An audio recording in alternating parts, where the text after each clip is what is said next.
I'm just staring at Ryan Ermanni right now because you were the most fired up. We've also got Braylon Edwards. Sir. We've also got Maz, the whole team, in and ready to talk some Detroit Lions football and NFL. Steve Black, I got to tell you, I am so happy to be here with you today. It is Christmas week. The Lions are playing here at Ford Field. Yep. Something's in the air today. The Arizona Cardinals, a lot on the line for them. Great players for the Cardinals. And, you know, the Lions, we sit here, Braylon, and it's just one of those things where we just want to see something that we can pull out, some sort of positives, and hopefully we see that today. Yeah, you know, maybe for a Christmas gift, the Fords maybe might sell the team today. No, I'm just joking. Just joking. It's going to be tough, you know, coming off a loss, the Cardinals against the Rams, coming off a loss that they're trying to be in first place. They don't want to go to Lambeau, as Maz and I always talk about. They want to be the number one seed, and, you know, they dropped the dud last week. DeAndre Hopkins, who never drops a pass, dropped one in the fourth quarter. You find out that he's injured. Kyler Murray made 2 interceptions. One really was his fault. It was a bad interception. The other one was a great play. They played pretty good in that game, and they want to come back and they want to get back on track. What better team to get back on track for the Cardinals than the Detroit Lions? So a lot of players out for the Lions as well again this week. It's going to be interesting because that passing game that Cardinals have, even without DeAndre Hopkins, you look how good that football team has been. They didn't have J.J. Watt. They still won. They didn't have Kyler Murray. They had Colt McCoy. They still won. They didn't have DeAndre Hopkins early in the year. They still won. They didn't have James Conner. They still won. So it's going to be a very interesting game for the Detroit Lions. And that secondary, they better get ready because Kyler's coming. James Conner has been a great story this year. Huh? They just kind of threw him away. The Steelers, great call. Let him go, and they bring him in. They bring him in here to Arizona, and the guy, I think he's one of the top guys of touchdowns, especially in the red zone. Yeah. Like in the red zone, he's one of the best players, man. Terrific. Sometimes you just need that change of scenery. You know, I left Cleveland, I got to the Jets, and like Ryan's energy today. I'm here for it, man. Just the I'm ready energy for it was today. better when I got to New York. Like the players were having a good time. The coaches treated the players better. Like this, all the staff, you know, all over Florham Park, the cleaning staff, the kitchen staff, everything was better, and that's what James Conner is seeing in Arizona. Steve, let me tell you. Yeah. One of the reasons why I'm so excited today is it's because you're sitting next to me, man. Always. You got your Christmas shopping done? Look, I got my Christmas shopping done. I got a little bit more to do. Because my wife's birthday is 5 days after Christmas. Nicole. Throw that in Happy there. early birthday. But let me tell you, there are 365 days a year on the calendar. Right. Only 8 of those days do the Lions have a home game here in Detroit. So this is one of those days, and I know they're not good, but we love NFL football. Amen. We love the Detroit Lions, Yep, and this is a celebration. I saw a couple of people that I knew down. Simo. Craig Monroe was downstairs Simo. earlier today, and you see him. He's got his Detroit Lions gear on. Saw a couple of friends that I hadn't seen in a while. They're coming to the game today, and it's just one of those things that you're like, you know what? Lions football in December. Again, even though they're not good, it is a holiday almost 8 days a year. You make it. But not to pee on your Cheerios. Ooh, that's tough right there. But I'm about to. Isn't this a top 5 team in the NFL playing a bottom 5 team in the NFL? Yeah. I mean, can we say that the Cardinals are a top 5 team? Yeah. 100%. Oh, yeah, absolutely. I mean, I know they just lost last week. Are they on the same level as Green Bay? Are they on the same level as Tampa Bay? Yeah. They're right there. I think they definitely are. I think the people that discredit the Cardinals were the people that saw a Green Bay team go into Arizona Stadium, beat the Cardinals without Aaron Rodgers having any of his weapons. So I think that kind of just had people thinking like, well, even though they have the best record, they're not in that top tier. Right. I call BS on that. I think they are in that top tier. They literally had 4 bad plays last week against a pretty good Rams team. We They can could have say beat Green Bay too. If AC Green turns, AC Green, there you go again. If he was still a virgin, right? Yeah, if AJ Green turns around, they got a touchdown. I agree, and that's what I'm saying. They are a top-tier team. And back to Ryan's point, I usually get here about 10:30 to do the broadcast. About 10:30 today, I was a little late. There was an accident on the lodge right before Pallister. I get here, I go to the parking spot right underneath the parking ground, right down here. And usually, first level, make a left, park anywhere, walk right up. Today, that level was closed. Like, it was already full of cars, so I had to go down to the second level. And then I came up, and I was only 15 minutes later than I usually am. So I think, to Ryan's point, people are excited. It's December. They know you don't get too many of these Lions games. The season's about to be over. The Cardinals are a damn good football team. Are. Kyler Murray is worth the price of admission. Absolutely. I think you're going to see some Lions energy, and if the Cardinals aren't careful, they can go on the halftime down. And isn't it easier to have energy when you know you're playing a team that's better than you? Yeah. Absolutely. Like, that just fires you up, right? Because you want to prove yourself still. And, Steve, the reason why we always put the Arizona Cardinals on the back burner in the NFC is because they're not sexy, right? I mean, look, you've got the defending Super Bowl champs, Tom Brady and the Bucs, sexy. You've got Aaron Rodgers and the Packers, Lambeau Field, sexy. Matt Stafford, big Odell offseason, Beckham, Aaron big Donald, offseason LA trade SoFi. to Matt Stafford, L.A. SoFi, where the Super Bowl is this year, sexy. Dallas Cowboys, Dak Prescott, America's team. Two of the Micah. best defenders on one Oh, place. yeah. man. Say his Sexy. name. That's your guy. But Micah and Trevion. Arizona Trey- Cardinals, not sexy. Little red Tweety bird. You know what I mean? But all they keep I love that doing logo. is winning football games, and they're going to be right there at the end. Yeah, they definitely will be right there in the end. And we'll look out today. If you're the Detroit Lions, it might not be pretty today. I better get to my seat quick today. You're going. Oh, yeah. I'm going. Actually, we're Hell both yeah. going. Yeah, everybody's Heck going, yeah. huh? This was the one game I was thinking about going, but I got to tell you, I'm a little COVID nervous. I got a bunch of stuff coming up on my calendar that I don't want to miss. God bless you then. Yeah, Then you so- know what? You bring a valid You point watch up. it on television then. You got your mask? I do. I got it nearby just in case. But, yeah, this was the one game, just because of my work schedule, I'm like, well, this is the game I can go and not ruin my entire week with being off of my normal schedule of Right. things that I've got. But I'm decided I don't want to risk it. Well, hey, the NFL, talking about COVID, they have changed Just some recently rules. updated their policy. So the NFL had mandatory testing with all their players. Now they are not going to test players who are asymptomatic. So if you have no symptoms, you are not going to get tested. Kind of like a don't ask, don't tell kind of situation. Look, this is a business, and anytime money and billions and billions and billions of dollars are at stake, can you imagine, Steve, Tom, Braylon, if you get to the playoffs, if you get to the Super Bowl, and Tom Brady's got COVID, Rob Gronkowski's got COVID, Aaron Rodgers got COVID. Yeah. You know, I guess they couldn't play in the Super Bowl, but like, what do you do? So you're not going to postpone the Super Bowl, and you're certainly not going to play a Super Bowl without those guys. So they're in the don't ask, don't tell mindset right now. And I'm not here to tell you that's good or bad. That's just business. Three games removed, just in case you didn't know. Raiders and Browns supposed to be played yesterday. It's going to go tomorrow night, 5 o'clock. And by the way, the Raiders owner, Mark Davis, he's pissed. He should be. He is so mad. He says moving the game back 2 days is a competitive disadvantage to the Raiders. Oh, yeah, 100%. He's mad. And we've been talking about it, especially you, about the Browns getting a pass. Yeah, they're getting a pass. Everybody knows what that's about. That's not about COVID. That's about them wanting Baker Mayfield to play in that game, wanting the Browns to get to the playoffs because they still have a chance to win the AFC North. So that's BS. And Mark Davis has every right to be mad. Like, they pulled it back for a star, for a chance to get a star and a Browns and a story and a narrative into the playoff. That's BS. You don't do teams like that. Having to readjust their schedule, now that costs them extra money in terms of the flights, in terms of the travel, Raiders are ready in to terms play. of the hotel, in terms of being ready to play, their mindset. Now they have to leave 2 days later. Now they have to get back used to the schedule, the rhythm, the timing. They're coming west to east. It's complete BS, and you know what it is. And quite I'm frankly, surprised that it happened with the Browns receiving it. Like, that's something that would normally happen for the Patriots or the Packers. Quite frankly, too, here's another caveat, this NFL and the COVID policy. If they had to cancel that game, the Browns players would not have gotten paid for that game.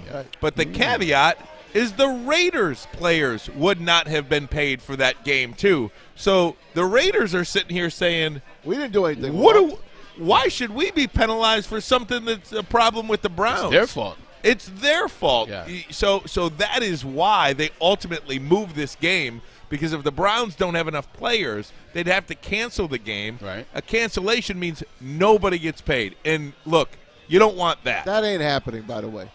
So let's take That's all why the they money. moved the game. I know, but I'm just saying that they won't let that happen. That's why they moved the game Right. to Tuesday. right. Yeah, because cancellation. Both those teams are still vying for a playoff spot. As bad as the Raiders have been and as inconsistent, they're still fighting for the playoff. The Steelers not the Steelers. The Browns are darn sure fighting for the playoffs. So at the end of the day, it makes sense for them to play. They still screwed the Raiders on. Raiders and Browns tomorrow, then Seahawks, Rams, Washington Eagles will be played Tuesday, both at 7 o'clock, by the way. Yep. Well, we're going to continue on Woodward Sports, so you can continue to listen and watch there as we take a quick break here on 101 WRIF. And when we rejoin, we'll get Braylon's breakdown.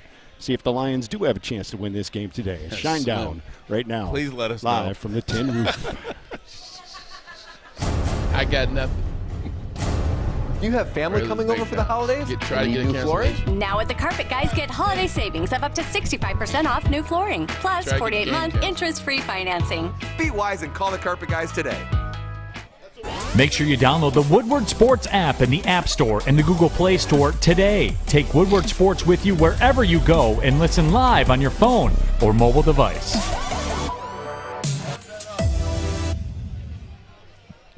Okay, you thirsty little spin goblins. I want you to pedal into the next dimension. Spin it! Spin!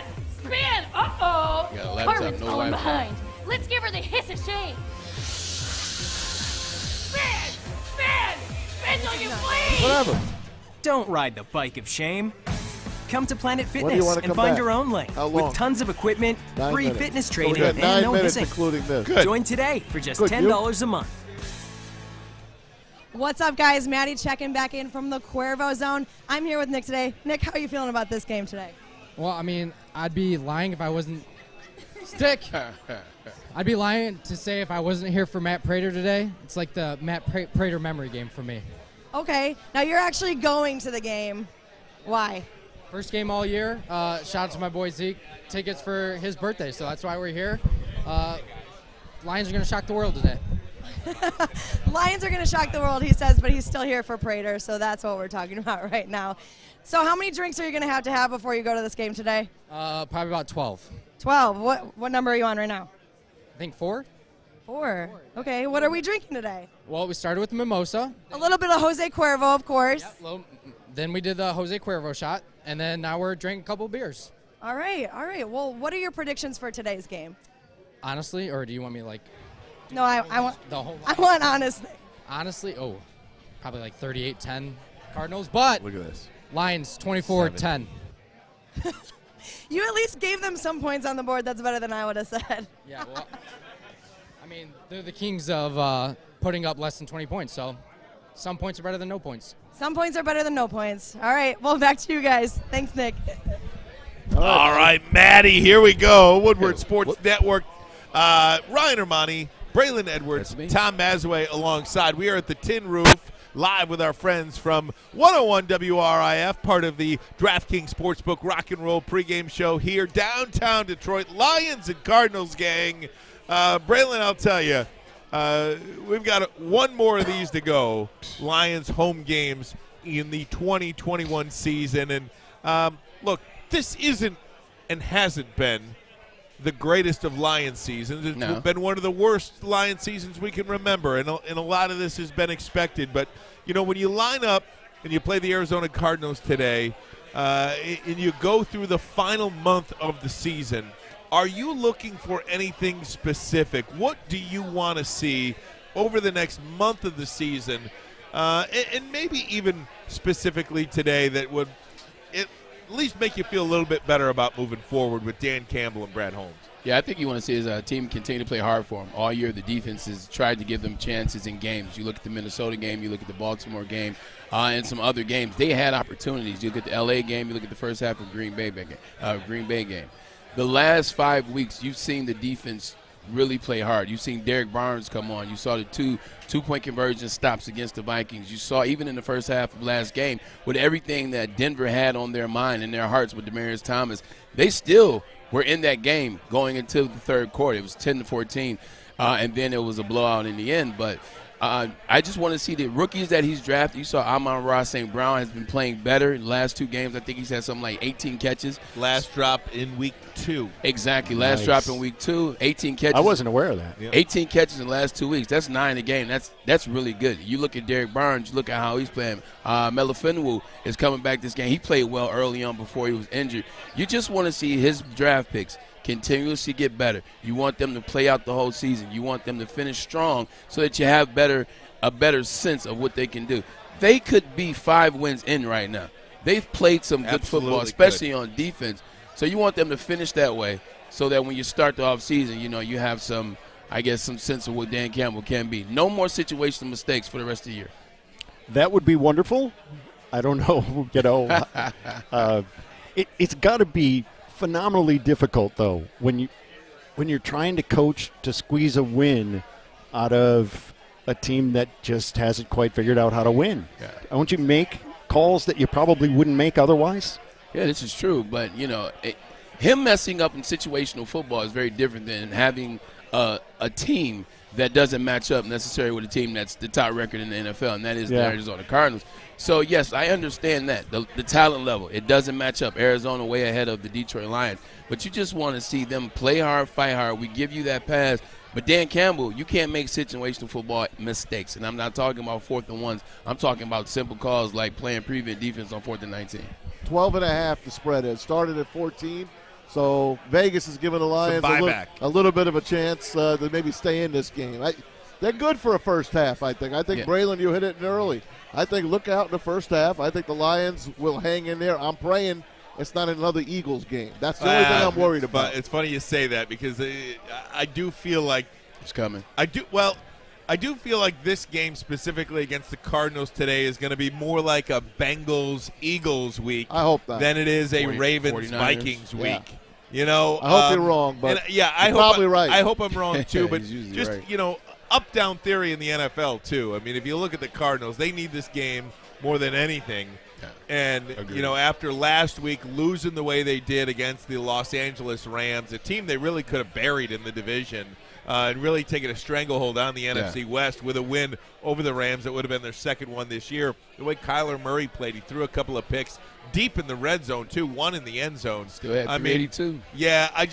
I just think, again, what did we say last week against the Broncos? The NFL is a matchup league. It is. This is a poor matchup for the Detroit Lions. I'm wagering on, with all the chaos going on in America, with all of the COVID protocol, with the anger of the Raiders, with Baker Mayfield complaining, with everything, that Arizona will have the game in hand, relax a little bit because it's human nature. Yeah.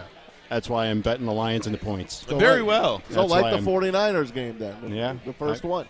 49ers got out early, and so you're saying relax just a little bit because it's human nature. And I think the Lions will keep it close. It's also human nature that when you have a video game player that he plays like a video game, and that's what Kyler Murray is. He's going to play like a video game. They are pissed that they gave that game away to the Rams. Like Ryan said, they would have had a stranglehold on the NFC West. They no longer have that stranglehold. They're very upset. And it matches up well. The Lions secondary is just like Michigan State secondary. Meanwhile, Arizona Cardinals, their wide receivers. Oh, my bad, Spencer. I'm sorry, Spencer. With Michigan State dig right there. I'm like Desmond at the Heisman.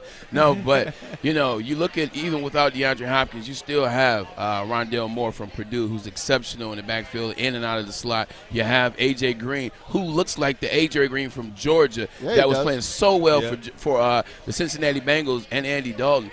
They still are really good. Don't James sleep Conner, on Christian Kirk either. Christian Kirk's been balling. Zach Ertz is still there. I don't know why the Philadelphia Eagles gave him away.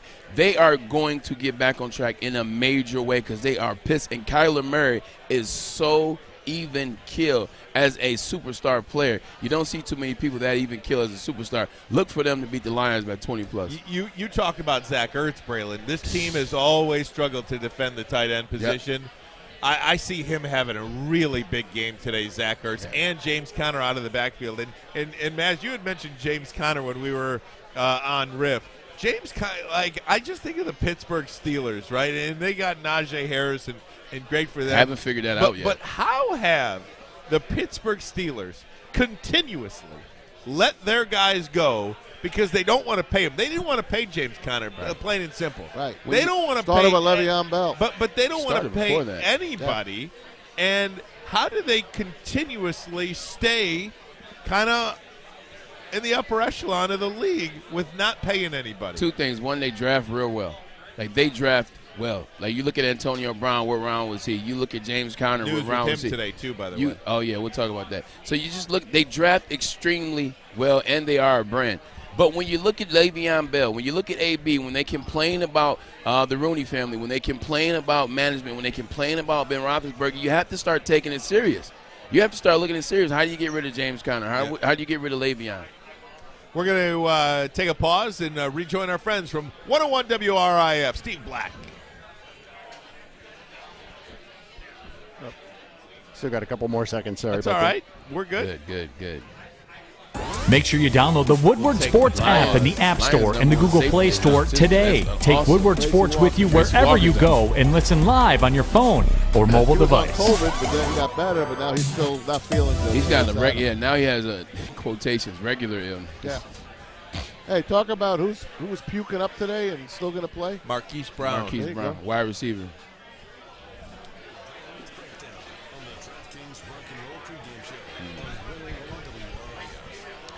That is your call, Braylon. Braylon's breakdown. We have Ryan Ermanni, Maz. I'm Steve Black in for Jade. Braylon Edwards. We miss you, Jade, by the way. We do miss you, Jade. Yeah.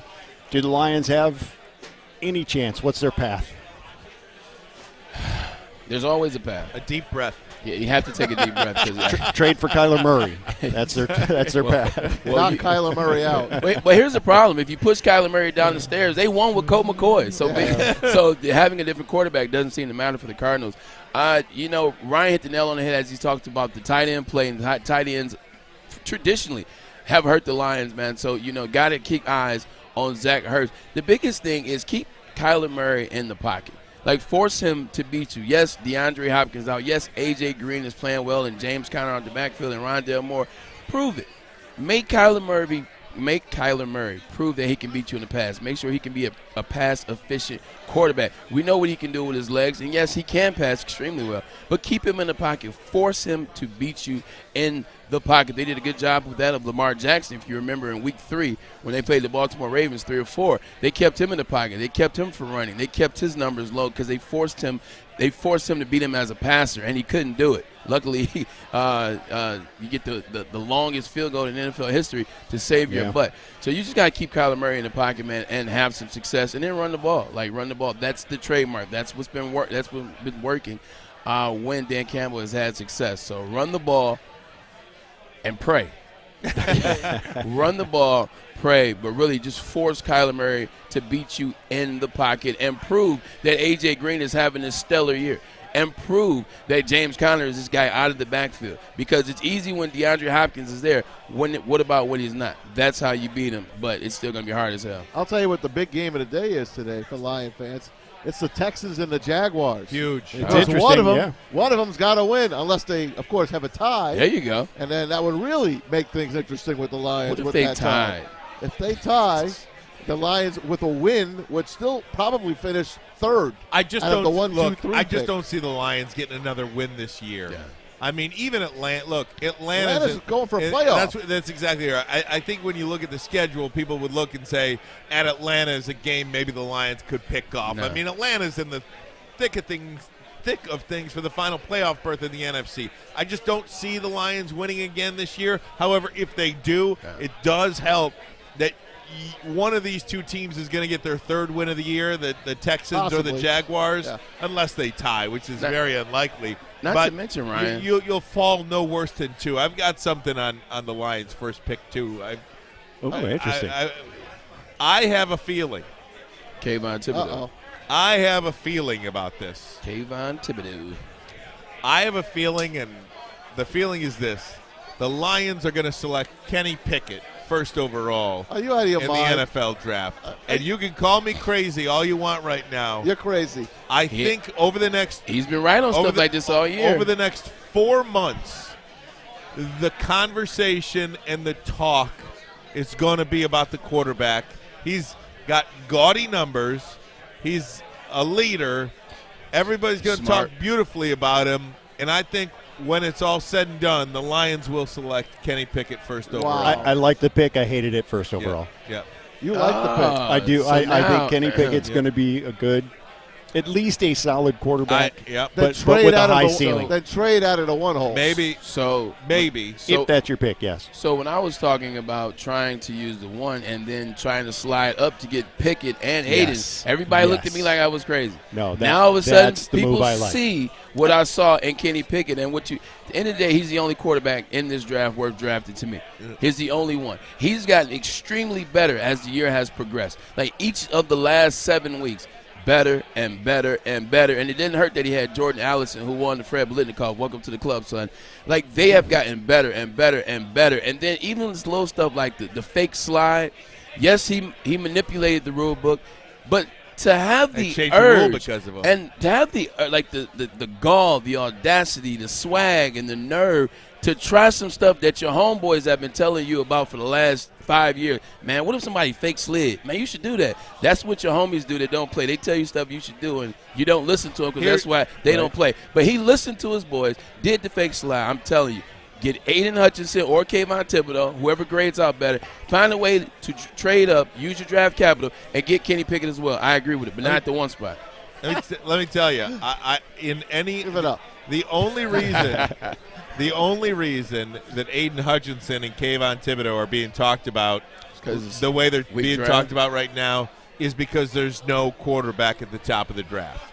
That's that neither of those guys is a Chase Young kind of guy. Neither of those guys is a Jadeveon Clowney kind of guy that, coming out of college. Like, they're very, very good players, top 10 picks. But we're talking about the first overall pick in the draft. And I think, again, I don't know this. It is a gut feeling. Just the way people are now talking about Kenny Pickett, they're going to talk themselves into it. I don't hate it. I got another quarterback for you. He threw for 61 touchdowns this year. And he plays for Western Kentucky. He should have beat Michigan State. Bailey Zappi. Yeah. He was really good yesterday. Okay? 62? This kid is on the come up. He had 488. But he also didn't play anybody, correct? He played Michigan State. 488 and 5 touchdowns. Who did Carson Wentz play against? Who did quarterbacks like that Josh play Allen play Josh against? Allen. I mean, it doesn't matter anymore. There's no way that they cannot pick someone on the defensive side of the ball after leaving Micah Parsons on the board last year. There's no way. You left 2 quarterbacks. Tell them again, Maz. 2 previous drafts, you left quarterbacks out. Now you're going to leave. And last year they leave Herbert, Thomas, Micah and the list goes on. You can't leave a defensive player out this time. No offense to Micah Parsons. I don't know about you, but I saw Mac Jones play football last night, and in a loss, bro, I'm like, I said take a quarterback first. I mean, if not, take the defensive player. But, this team. But at first overall, would you really consider Zappo there? Zappy, no. He said, but maybe I'm a Marx Brothers fan, so it's Zappo to me. Late first round, maybe. Yeah, so you see, I get what you're saying in terms of because there is no premier quarterback, there is no premier quarterback rivalry. That's why you're talking about an Aiden Hutchinson at 1. That's why you're talking about a Kayvon Thibodeau at 1. But that's not exactly true. The reason why you're talking about these 2 individuals at the number 1 pick is because who are disrupting games at an all-time level in the NFL right now, and it is the defensive line or outside linebackers. Micah Parsons is a monster. He could probably be the 4th player to ever win Rookie Defensive Player of the Year as well as Defensive Player of the Year. Last person did, I think, was Javon Curse. You look at Myles Garrett. Oh, my God. He's the reason why they're still in the playoff hunt. You look at Aaron Donald. You look at T.J. Watt. You look at what Von Miller was doing in his prime. You look at the J.J. Watt. And the Chandler Jones, what he's doing. Look at that the defensive line for the Tampa Bay Buccaneers and the stats that they've had over the last 4 or 5 years. That's why you're mentioning these guys in the top. You need a disruptor, an outside linebacker, a rush in. Those guys can change the landscape of a game. Yes, quarterbacks, I understand that. Yes, they're the number 1 position. But ain't nobody wreaking havoc like these defensive linemen, outside linebackers in the NFL right now. That's why you got to figure out which one of them is better and pick them. And ultimately, you just want to get the pick right, meaning you want your player to be a star. Because we're going to start. It doesn't matter. Exactly. Well, it matters a little bit what position, but if you're going to take a quarterback and he's going to be good, or you can take a linebacker that's going to be phenomenal, of course you're going to take the linebacker. But we don't know that, and there's no way to know that, which is, The one thing going for him, and I'll digress, the one thing that the Lions have going for them is typically it's easier to draft a really, really, really, really talented DN rush in over a quarterback, because for defensive players, they operate on their own. Like, they can make plays on their own. They can create their own success. They can create their own things, and you get put in the right scheme, and it makes it even better.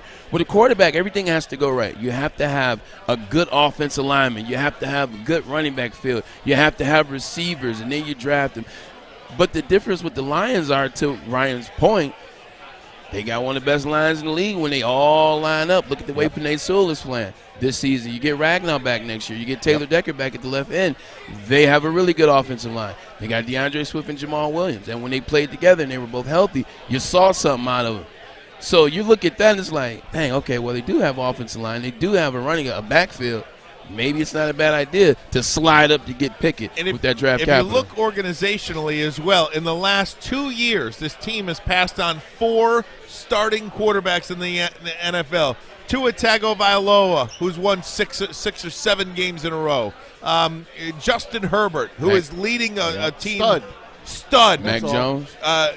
Justin Fields, who we think is going to be a stud if the Chicago Bears can get their crap together and put him with a good head coach and a good offensive coordinator, and then Mac Jones.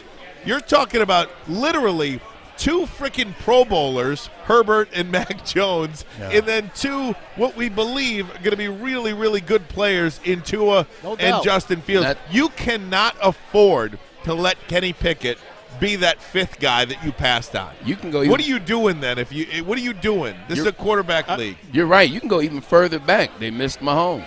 They missed Lamar Jackson. Everybody missed on them. But the city moved up 25 spots. And there was no need at quarterback like there was over the last 2 years. They did have Matt Stafford back then. Yeah, but you're not going to have Matt Stafford forever, and they proved that already. They knew that then that they were having issues with Matt Stafford in terms of keeping him healthy, in terms of just the vibe between he and the Detroit Lions. They knew they were going to need another quarterback. They could have made that move then. They've missed out on a bunch. To your point, it's time to get it right. Yeah. Hey, by the way, I got a stat for you. What do you think Jared Goff's record in 8 games against the Cardinals is? 6-2. We played for the Rams during that time period, which was a good team. So say 7-1. 7-1. Is it? 7-1. Wow. Jared Goff, 7-1. Look at that. Against the Arizona Cardinals. And, of course, the Lions have a pretty solid record against the Lions Cardinals actually as well. have a lead in a series, which is it's a rarity. Never happened. It's a rarity. You know what? I was at the last game. They played the Cardinals. Matter of fact, it was here because David Jones broke his wrist in that game. I think. Didn't David Johnson break his wrist? Yes. Yes. And the Lions. The first time he had the ball. And the Lions lost like barely. Dude, I was at that game. It's a great example of a running back. He was he disappeared quick. Just one of the best in the league, David Johnson. Like in 1 year. Todd just for 1 year. I mean, Christian McCaffrey's done now, I feel like. In rock and roll, we call that a one-hit wonder. Yeah. That's what it is. Christian McCaffrey's done. I don't anticipate him doing anything in the NFL. Might be a nice player, but not that upper echelon player. What Ezekiel Elliott's doing, I mean, God bless him. He's probably the best running back with for the longest time. Even him, he's not the same anymore. No, he's not even close to what's his name? Is it Pollard? Ezekiel Elliott. Back up there. Ezekiel Elliott is the benefactor of being a really, really, really, really, really good running back with the Dallas Cowboys and Jerry Jones as an owner. Because if he would have been anywhere else, he wouldn't have got that $95 million contract that he got. No one else would have gave him that. But the Dallas Cowboys, who are looking for Emmitt Smith so damn bad, Tony Dorsett, and Jerry Jones wanted to do anything for the running back, so he loves his running back. He paid him. That's why Dak got all that money. If they didn't pay Ezekiel Elliott what he did not deserve, which I'm not mad. I want everybody to get their money. But he didn't deserve it. If they don't pay him except the Browns. No Cowboy deserves it ever. Nick Chubb deserves it. Well, I'm saying the Browns because they had COVID. You know, they should have forfeited their game this week and not gotten paid. This is the DraftKings Rock and Roll pregame show on 101 WRIF. a little bit of Jerry Cantrell. Fellas, football season is here. It's time to make your grooming experience easy like Sunday morning. Get to Lady Jane's Haircuts for Men. Walk in, relax, watch your favorite team play, and before you know it, your hair will be game ready. Get to Lady Jane's, open 10 to 8, 7 days a week. Walk in anytime. It's wicked awesome. Another week for the Detroit Lions, home against the Arizona Cardinals. No DeAndre Hopkins in this one, but we are here at Lady Jane's Haircuts for Men, world headquarters in Birmingham, Michigan, seeing what the fans think about this one and the team moving forward. All right, we got David here, walking in, signing in, sitting down. How you doing, David? I'm doing all right. How are you? Doing great. Lifelong Lions fan for you, I'm sure. Mostly. Been here 25 years. There you go. I'm sorry about that you've had to endure the Lions that long, but we all have, so maybe I'm not that sorry. What are you watching for in the final month of the season? What would you like to see out of this team? So I want to see him continue to play hard. I know we're not winning, but honestly, I think Coach Campbell's doing a good job. Just keep him playing hard. We've been in most of our games. All right, we got Alan here. Alan, how would you characterize the Detroit Lions in terms of you being a fan? I would say I was a fan when they had Barry Sanders, and I will be a fan again when the Fords sell him. Ooh, man, oh, man, I don't know if that's going to happen. Is there anything this team could do besides the Ford selling that'll bring you back? Yeah, probably not. Probably not. Uh-oh. All right, Sam, Optimism. I'm looking for it. Detroit Lions this week and moving forward. Well, I think it would actually be best for them to be very competitive but lose all of these games for the pick. This week, the Cardinals have a lot to play for. They still have an outside shot at the #1 seed. Of course, Kyler Murray's awesome. The secondary's depleted with Jerry Jacobs being out and Okudah all year. I think the Cardinals are going to win this week, but I would like to see the Lions compete and look good. I love it. I love it. We got that optimism we're looking for. All right, back to the tin roof. What's up, guys? It's Maddie checking back in from the Cuervo Zone. I won't lie, I can't remember all of your names, but I'm here with some guys right now. How fired up are we about today's game? Hey, let's go Lions! All right, so they're pretty fired up right now. They're actually going to the game, so what are you actually fired up for? Watch the Cardinals! Go, Kyler, go! Okay, so are you Lions fans or are you Cardinals fans? We're Lions fans. Nobody's really a Lions fan, let's be honest. Why not? Because they suck, let's be honest. Well, you have to have a reason to be a Lions fan. We live here, that's why. Huge Lions fans, bigger Bud Light fan, but we're there for the boys. We're going to cheer them on. Let's go Lions! But they are even bigger Jose Cuervo fans, am I right? We love some tequila. Okay, so who's your favorite player on the Lions? Hockinson, let's go. Train, baby, let's go, Hockinson. I got to go with Barry Sanders. Let me get my boy Amon Ra. Okay, so we see a lot of different choices here. You know what? But how about Prater? Are you excited to see him back on the field today? Yeah. Oh, I forgot Prater's on the car. Yes. He forgot. Yes. He didn't even know. So you are excited. Prater's on my fantasy, but he's on my fantasy, but he's against the boys tonight, so I can't cheer him on. But you can, because we can always cheer on Prater. Yeah, right. Okay, so now, what are you most excited for going to the game today? James Conner scoring a touchdown. I got him. Just the boys and the beers and the football. The boys and the beers. So what are our predictions for today's outcome? All right, I'm gonna go the upset.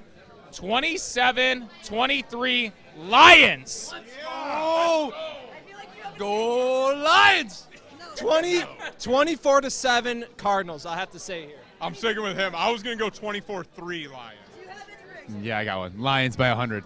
Lions by 100. All right, guys. Well, thanks for coming on the show today. Back to you guys. Yeah, I'd say is the draft like within the next day or so, because then I would be very interested. But right now, no, I really don't. That's Brad's department right now. I'm so focused on what we have here and getting prepared for Arizona. To be honest with you, Corey. And that was Corey Woods, our guy, asking that question to Dan Campbell. Good for Corey. So, look, so many other people would talk about it. Yeah.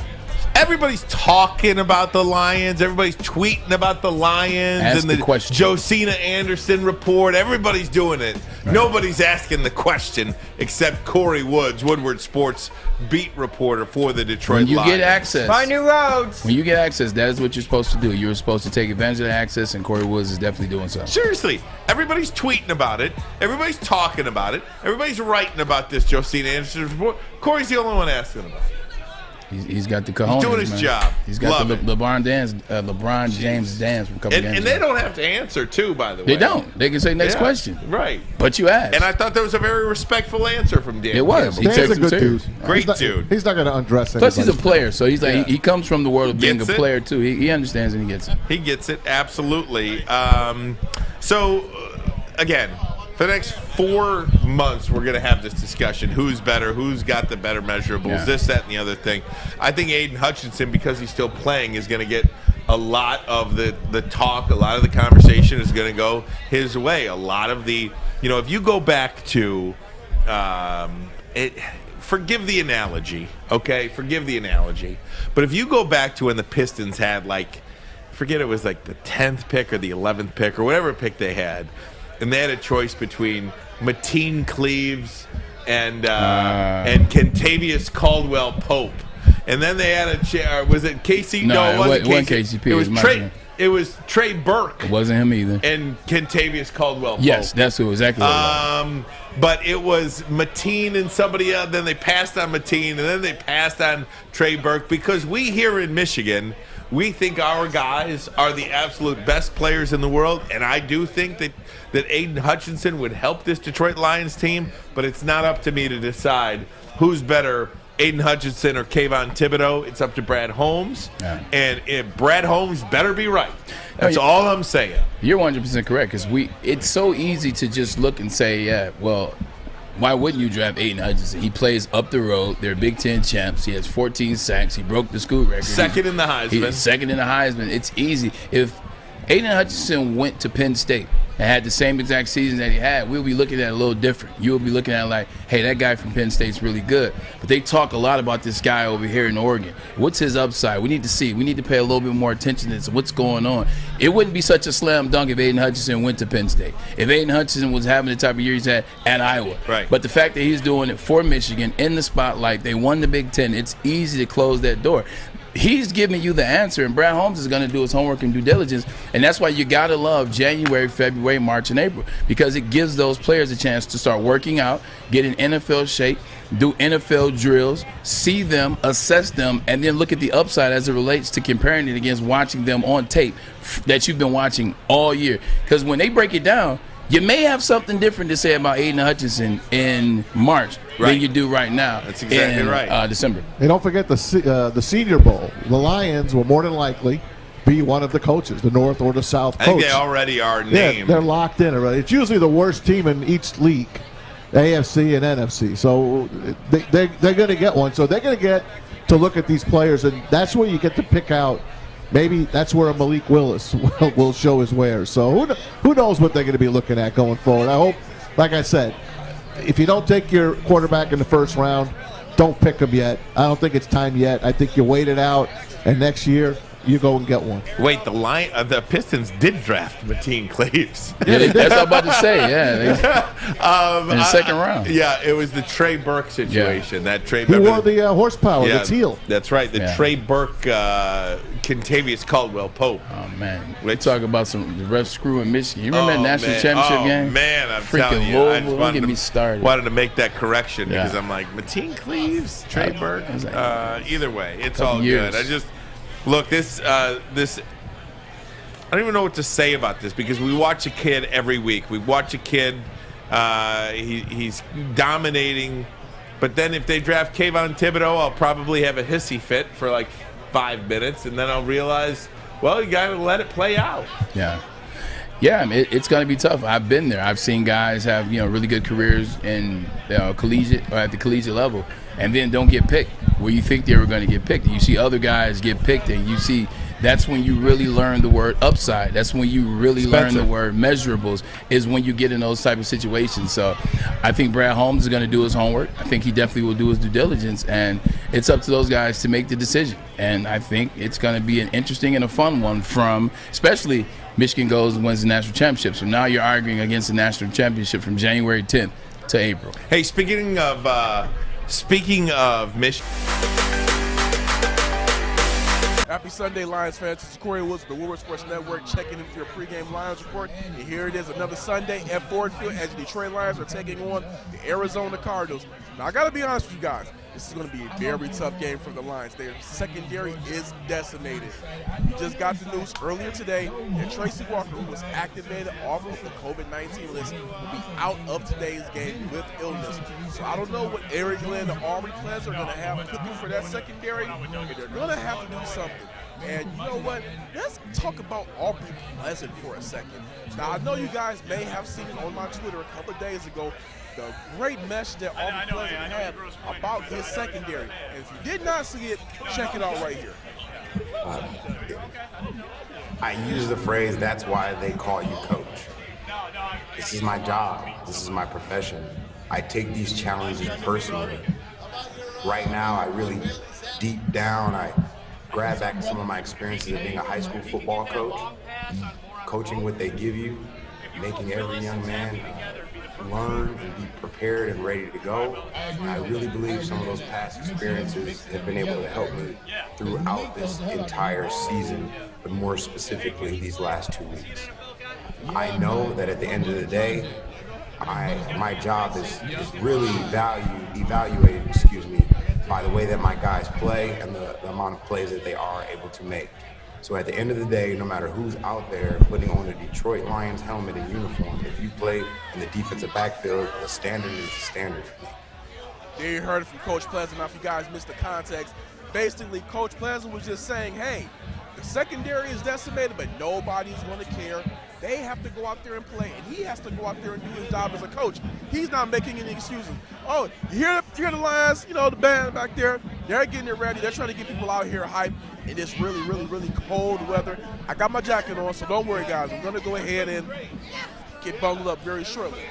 But some keys for the Lions to win today. They're going to have to run the ball. They got Craig Reynolds. They got Godwin Igwebuike. Hopefully we're able to see those guys put on a performance today. The second thing the Lions are going to have to do is they're going to have to pray. They're going to have to pray hard, because with such a depleted secondary, I have no clue, almost messed it up, no clue how they stop Kyler Murray and company, because it's going to be tough sledding for them.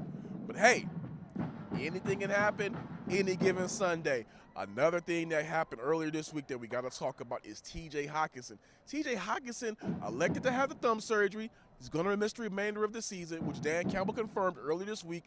So expect Brock Wright to be out there and get some catches.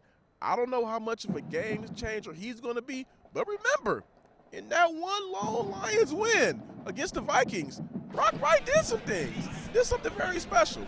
So let's see what he can go ahead and do in today's game. Hey, that's all I got for you guys today. Let's just hope the Lions can keep this thing close. This is Corey Woods, Woodward Sports Network. Check in with your pregame Lions report. See you guys next time.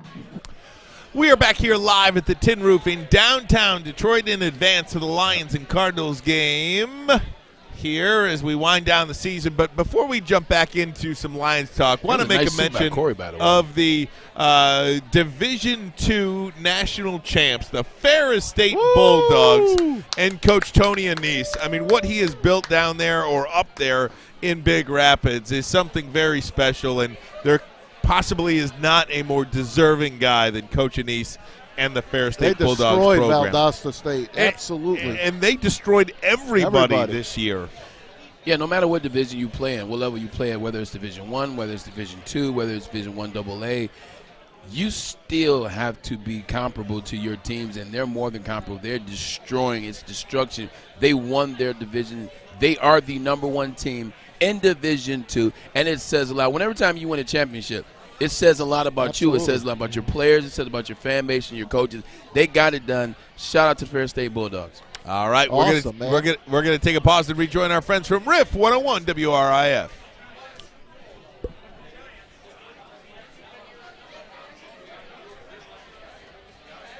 Hi, I'm Kay Cunningham. I'm proud to partner with Hall Financial, the mortgage company known for 5. I am Steve Black in for Jade. We have Braylon Edwards, who I'm just going to flat out call a friend. I think you're the kind of guy I think we could sit around a fire pit. We could talk some science. We could. That's my type of stuff right there. That's my stuff. We could do that. Yeah. I also got Maz, who I think different types here of rocks, is geodes, quartzite, all that kind of stuff. all that stuff. Let's just link up on that. Maz is like an uncle. Right? Uncle I mean, Maz. we're friends, That's but what you're Ryan like calls him. Uncle Fester. Right? Uncle Maz. No, you're more handsome than Uncle Fester.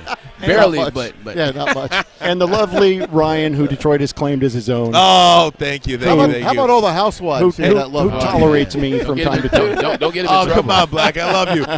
Can I brag on my partner for just 1 second? Please. This is one of the most kindest, gentlest professional athletes you will ever meet in your life. He may have been a professional athlete. He may be Michigan's all-time leading receiver. All these accolades that would make you think, his head is big, or you know what I mean, maybe unapproachable or something like that. This is one of the most approachable, kind human beings that you could ever come across in your life. And I love this man to death. I'm blessing, man. And stop it. Knock it off. And you can really get a sense of who he is in settings like this. Yeah. People come up to him. They know who he is. He reciprocates back. And it's a pleasure to work with this guy every day. Well, the first 2 weeks that we did this, I'm obviously working with you guys. And I'm like, well, everybody else is going to want to talk to Braylon. So I didn't bother you. No, you didn't. I barely spoke to you for the first 2 weeks. I trust me. I paid attention. And that was, like you said, I'm just like, well, let everybody else have the approach. But once I did, I was like, man, all right, we're connecting on a human level here. This is good stuff. Yeah, and I appreciate that, man. And shout out to my parents for that. I have I'm blessed to have 4 parents. I have Great 2 fathers, 2 mothers, and amazing individuals. And they just always instilled in me a sense of, be nice and be kind. You never know what people are going through. Nobody is above. How can you yell at me during the day then? Well, sometimes you deserve it. Sometimes you deserve it. I'm also human. That was a big thing we said. Who gets under your skin more than me? Nobody. No, but, without fan and without, humanity, there is no sport. There is no league. There is no professional. There is no money. There is no millions. So I am always appreciative. I'm always willing to sign a picture and have fun. Some playful banter. I don't care if you went to State or the other state or Notre Dame. We can have playful banter. I just love life and I love people. Man, oh, man. I just wanted to make sure that everybody got that. Now stop making me blush, man. Let's talk some lines. You know what he got us for Christmas? Oh, he brought me in. Oh, my God. Autographed his the last Jets jersey he had. Wow. And he brought Ryan the Michigan Wolverines #1 signed the other day. How about that? And one of the most generous, kind people you meet. And by the way, one of the most prepared, too. He's got a stack of notes every day he walks in. In cursive. By the way, this was a Christmas present. Nice. Believe it or not. I love this that. is 1996. Ooh. I was doing a talk show back then with Ted Nugent. It was the Ted Nugent show. Motor City Madman. Yeah, and Ted one day said, you've got all of these jerseys, and most of them don't have names and numbers, because of free agency and everything. Yeah. And yeah. He goes, well, if you were going to get one with a name and a number. I said, yeah, probably Vladdy. That'd be cool. It's so funny. When you walked in, I saw the 6 there. I did not see the 1. But I didn't see the 1 breaking there. out Larry Ari? Well, I was like, do I ask him who 6 was? I didn't realize that there was a 1 there. That's Larry Ari, wasn't it? 16, I know it's Vlad. I didn't know who number 6 was. Killed me, I know. Larry Ari is one of the retired Red Wings numbers that's not in the rafters. Oh. And I believe he was number 6. That's why you never see a number 6 for the Red Wings. 16 should be up there. And so should 91. Of course. So I'll fight you on the 91. Really? What are you against 91? Tell me. I'm curious. Because he didn't want to be here in the end, and that makes a difference to me. Okay. Because if you put him in the rafters, you're saying he's on the same level of being a Red Wing as Gordie Howe, as Steve Yzerman, and I just don't – when you want to leave that bad, that you signed 2 contracts to leave, that to me means you're a step below those guys. Okay. Got that is it. Stanley Cup. I respect that opinion. Funny story. I disagree with it, but I respect it. Yep. And I certainly wouldn't cry if they put it to the rafters. I'm not going to fight somebody over it. I think his greatness on the ice for the Detroit Red Wings was brilliant. And those white skates. Something we just he belongs up there because of the I'm going to show you that, Steve. That was a nice slide, by the way. That was an incredible slide. I was going to make mention of it. So last year, the last game that the Red Wings played at, I want to say LCA before COVID protocol, was against the Blackhawks. And I was in the suite. Shout out to Ronnie Illich. Appreciate you as always, buddy. Had me in the suite. I met Chelly was there. I met him a couple times. Hence where we're at right now. Also, Dino was there. Dino Cicerelli. Dino was there. And I met most of the Red Wings. Like Steve Eisenman, my captain, came and spoke to the Michigan team when I was there my junior year. I met D-Mac is my favorite of all time. Like I worked with him. So I met a bunch of them. The one I always wanted to meet was at Jersey, and I had a chance to meet that night. Right. And I showed you the picture. Yeah. He was sitting there. I didn't want to bother him. And Dino was like, just go say what's up to him. I was like, hey, what's going on there? And so, no, it was a great moment, though, man. Hey, speaking of the Red Wings and the Pistons, how about yesterday at Little Caesars Arena? You had the Pistons play First time noon, ever. And then they transformed the arena, and the Red Wings played last night. First lost, time Red ever. Wings won. Dylan Larkin, first hat trick in his career, 7 years. Did you see how he got that hat trick off the backboard? It was. He played that angle. The goalie for the Devils was clueless. Yep. That thing came out, and there was Dylan one time right in. I love that I have this NFL hand because I was trying to say 3 for the hat trick, but because my fingers messed up, it looks like 2.5. Looks like he had 2.5 for the hat trick. By the way, I am still mad that tomorrow's game against the Avalanche is postponed. I go out, I get my kids 4 tickets on the glass for Christmas because they're home from college. And what happens? The stinking Avalanche has a COVID protocol, and they missed the game. So, it's eating up all there's a lot of it going around. Well, man. Speaking of that, what about the inactives? Actives, inactives, because there's a lot of players dealing with the protocol. For the Lions, of course, Trinity Benson. I don't think he has COVID. He's just not good enough to get in the lineup. David Blau. Poor guy. It's not his fault he got traded here. Will That's Holden, tough. Jonah Jackson, Julian Aquara. DeAndre Swift will not play today. Neither will Tracy Walker. For the Cardinals, nobody that you've heard of, so no worries there. Chase Edmonds off the IR. He will play. James Conner was questionable. He will play. Chase Edmonds is a really good player, too, man. It's like it's just shaping up. To be, especially with Tracy Walker out, Chase Edmonds back in the lineup. It's just shaping up to be a blowout today. You know what I was thinking about? You know what I was thinking about too. Like as we came back and Frank Gore fighting Darren Williams. Well, no, that too. But Steve, as we came back in the last segment and hopped back on WRIF, we're talking about the Red Wings and this and that and the other thing. I cannot wait until a year that we are down here talking about the Lions jockeying for position at the top of the NFC North this late in December.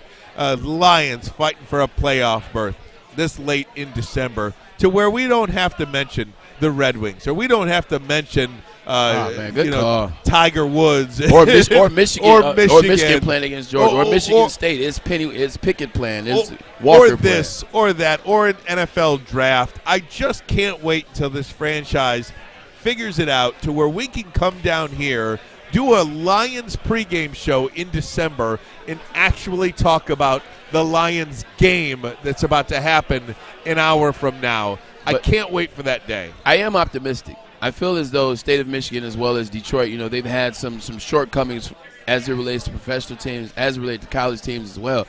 But if you're starting to pay attention, Detroit Tigers, with the exception of the Braves and the Cardinals last year, were the hottest team in baseball towards the end. If you take April out of the mix, they're in the playoffs last year. And their foundation is set. Exactly. You ready for this? Red Wings. Look at what Stevie Y is doing for the Red Wings right now. We got 2 teams that have figured it out. Look at Michigan. They have figured it out in Ann Arbor. Look at Michigan State. They have figured it out in East Lansing. I figure it's a trickle-down effect. Trust the process. Dan Campbell and Brad Holmes are up to something. I think they will be the next franchise to get it done. And even the Pistons, they got Cade Cunningham, and we'll see what happens next year. But they do look broken, though. But I agree. But everybody in the state is starting to figure it out. I think the Lions will be next. And I'm predicting that Aaron Rodgers will be a Pittsburgh Steeler next year, so that makes our division a little easier. Ooh. I don't know if he's going to ever leave Green Bay. I got a hunch that things are going to work out, and he stays at Green Bay. That's a hunch I got. I think he finishes with the Packers. I do believe they'll get it straight. I don't know if he does finish with the Packers. then he's a douchebag. And the reason why is because he's legitimately created so I think he's much. kind of proven that he's a douchebag. He's moved so regardless, much but- distractions and so many things he's done. Like the last thing, like everything's going still well. my favorite. He's legitimately They win up a for the Super Bowl, he'll MVP. stay. He's legitimately the number 1 seed in the NFC right now. And what did he do when Pat McAfee asked him the question last week? He was like, "You just let are you going to be in Green Bay or do you love Green Bay?" I love football. Like, don't make comments like that if that's where you plan on staying. Don't dig and don't. Braylon, I do think people like Aaron Rodgers, and how many of them are there? How many of them are there in the NFL? Look and see what Tom Brady's done in Tampa. Just this rejuvenation of life that you get when you go to another team and you have you call the shots. I mean, let me play. This is how this conversation went between Tom Brady and Bruce Arians yesterday. Tom, I want to let Antonio Brown go. I'm not happy that he had a fake COVID card. It's nice, Bruce. No, he's coming back. It's not going to happen. That's how that happened. Antonio Brown, coming off suspension, will rejoin the Tampa Bay Buccaneers. I agree. And you 100%. That is how it goes. And you do trust me. We talked about it early in the show. Like, I understand what it is to leave one scenario and go to another scenario and different fresh air, and it feels good. I'm just saying, if that's the case, Aaron, like, yes, I understand the things that you don't like over the last 3 years. You've had a good run. Like, you won a Super Bowl. You won some MVPs. If that's what you feel, then be quiet. Let the season play out. Let the players have a good time with you. Enjoy it. See if you guys can win a Super Bowl. And then leave in the offseason. Then go to Pittsburgh. Stop being a you-know-what during the season. Because if I'm Devontae Adams and I'm just listening, I'm like, Jesus Christ! Like, can you just shut up and play ball? He's just probably going to go to just the keep throwing me Chargers. touchdowns. Yeah. Oh wait, you're taking me with you? Okay, Yeah, never mind. he's I shut out. up too. Yeah. Devontae Adams, if Aaron Rodgers goes, Because they haven't paid Devontae yet. Devontae Adams Like, will paid. be an L.A. Charger. Yeah. They should be a San Diego Charger, but he'll You be think an LA Chargers? But they got Mike Will and Keenan Allen. Be welcome in Pittsburgh, They too. can't Let's stay on just the take them field. all. Yeah. Pittsburgh doesn't pay anybody, though. That's a fair point, too. Except the quarterback. Hey, we're doing But- a doubleheader today, me and Braylon. You guys Triple go to the for me. Pistons game tonight? We got the Lions, and I got my kids the Pistons Heat tickets. There you go. It's gonna be a long day, buddy. Well, we're Shout going out to take to a quick the Neitzer break. family, by the way, at Who? LCA. The Neitzers. Okay. They sound like nicer people. They're great. Yes, they really do. It's 101 WRIF. We'll finish up here, getting ready for the second hour of the DraftKings Rock and Roll pregame show here on the Riff. I'm Kay Cunningham. Working with Hall Financial to purchase my first home was easier than I could have ever imagined. They treated me like family from start to finish. Find out for yourself at callhallfirst.com.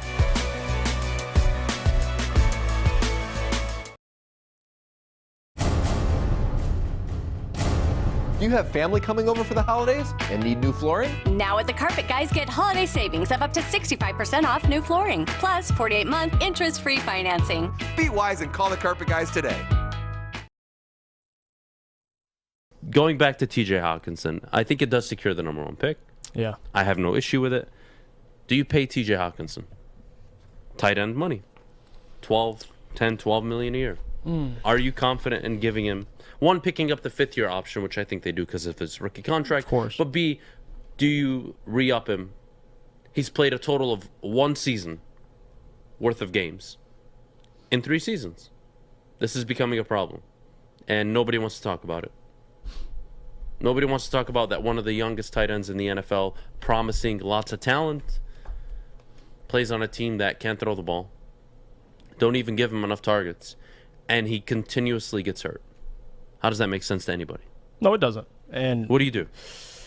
It's a tough question. And to be honest, I mean, if you look around, I mean, and this is similar to the case of George Kittle, because if you look at George Kittle's career early on, I mean, he's only started, he missed half of the season his rookie year and missed a couple games in the next couple years, but ever since then he was healthy. So obviously until this year. So that question does come into play. And with TJ Hockinson, he's obviously the only weapon on the line. So as a Lions fan, yes, you want to re-sign him. But it's a good question to ask, because if you look at the value, what is TJ Hockinson asking for? And if you look at his play on the field, obviously his rookie year, a couple hundred yards. His breakout year was a sophomore year last year at 700 yards. And you're hoping this year he fouled it up. It's going to be the main weapon. And he suffers the injury, obviously, playing in only 12 games. So I don't know. And it's not really my job to decide it, but I think you have to. I mean, you have to find a way to keep him. But what's your backup plan if you don't? I mean, trade him. Hear me out. For now, he could get healthy. and everything could be kumbaya again by the end of the season. Or I should say by the start of next season. Right, and that's probably why they shut him down. But you're 3 years in. He's got one more year on the rookie deal. And then you got to pick up his 5th-year option, which is fine. Mm-hmm. And then you got to franchise tag him if you want to keep him. So they have 3 years to make this decision. This doesn't have to be right away. But are you going to pay this guy $14 million a year to play 5-6 games a year, 7 games a year on average? I don't think that's the right decision. I wouldn't consistently say it's going to be 7 games on average. Yeah, I But get the he's 3 missed seasons. significant Yes, time in every single year. Not every single Rookie year. year, Rookie year missed some. significant time. Yes, missed Last about year 7 missed a few games. games. No, And this- last year he didn't miss a single game. Yeah, he Last did. year. No, he didn't. He played 16. There's no way. Yes, he he's did. missed a total of 16, 32, 49. No, he's missed almost 30 games.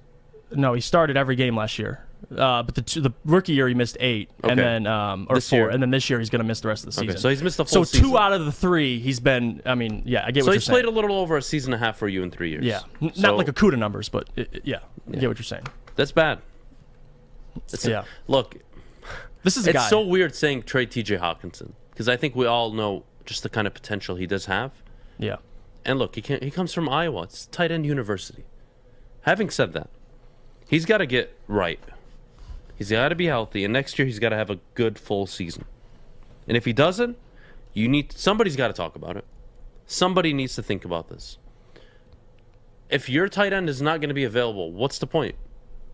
What's the greatest thing in the NFL? What's the greatest asset? Being available. That's it. Yeah. Jeff Okudah, you know why he's a bust? He hasn't played a single game in God knows how long. Can't evaluate him. You know, he hasn't played. I get what you're He's saying. played how many games in 2 years? 4, 6, 8? Come on. Come on. It is disappointing. I mean, especially this year. We talked about. Think about this. Before the season, is he a top 5, top 6 tight end? And now where we're at now. But that was the conversation going into the year. it's But the realis- production was never there. No. He never jumped off your screen. He's never had a night like Kelsey had last night, outside of his debut against Arizona. Yes, he's being double covered. But it's, again, you have to think, how am I going to get more out of him? And do I want to pay him tight end money? Because he's going to command it. He is. He is a skilled tight end. Right. He does have value to football teams. Can he stay healthy? And if he can't stay healthy, that's a tough decision in Detroit. And if you're going to trade him, it's what's plan B? What do you do? He's the number 8 overall pick. Just he is going to command somewhere between $12 and $14 million in the free market. Yeah, of course. Are you going to be willing to pay it? Depends if you got a rookie quarterback. I mean, I don't know. Depends. You know, depends if he can play football. Which I think I'm not going to sit here and say Come he on. can't play football. Look, I think. Listen, Look, as someone that's dealt with injuries, once you get the first one, the second one is lingering, and then the third one, and then your body starts to compensate here for this injury. I get you. It's a never-ending cycle. Very few players, very few, deal with injuries and always come back the next year back and healthy, the same. Look, it's a thumb injury. Hopefully nothing serious, but it's serious enough to keep him out for the year. It requires surgery. Dude's got to get healthy. Sorry. You No, I need to agree be with on the that. field. You want to get paid $12-14 million, you got to be on the field. And when you're in a rebuild, you don't want to be shelling out money to players that aren't going to be available. Look at the position the Lions are in right now with Jeff Okudah. He's played less than 8 games in his first 2 years. You're not going to pay him top-tier corner money. Are you moving him to safety? Nobody knows what's going on right now. Does that mean the Lions will draft a corner in the 2nd round, 3rd round, 4th round? Are they going to go safety? Are they going to try to trade back and get Kyle Hamilton? What's the move? No clear answers. You have to make tough decisions like this. And when I see TJ Hockinson headline out for the season, surgery, I immediately think 2-3 years from now, someone's got to make a tough decision.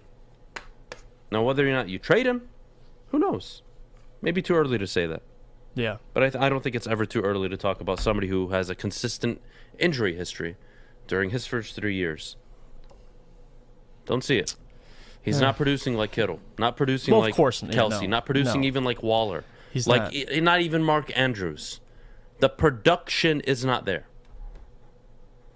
And whether it's because it's such a run-heavy offense, I could argue that the Ravens are a run-heavy offense.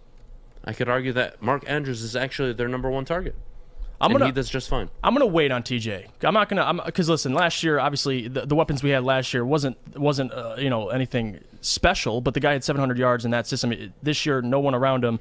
And I'm not gonna sit here and say Jared Goff's to blame. I'm not gonna sit here and say that. But I think the tension that he brings this year, I'm gonna give him a year. Surprisingly, honestly, there is a consensus in the chat where they do agree they don't want to pay TJ Hockinson.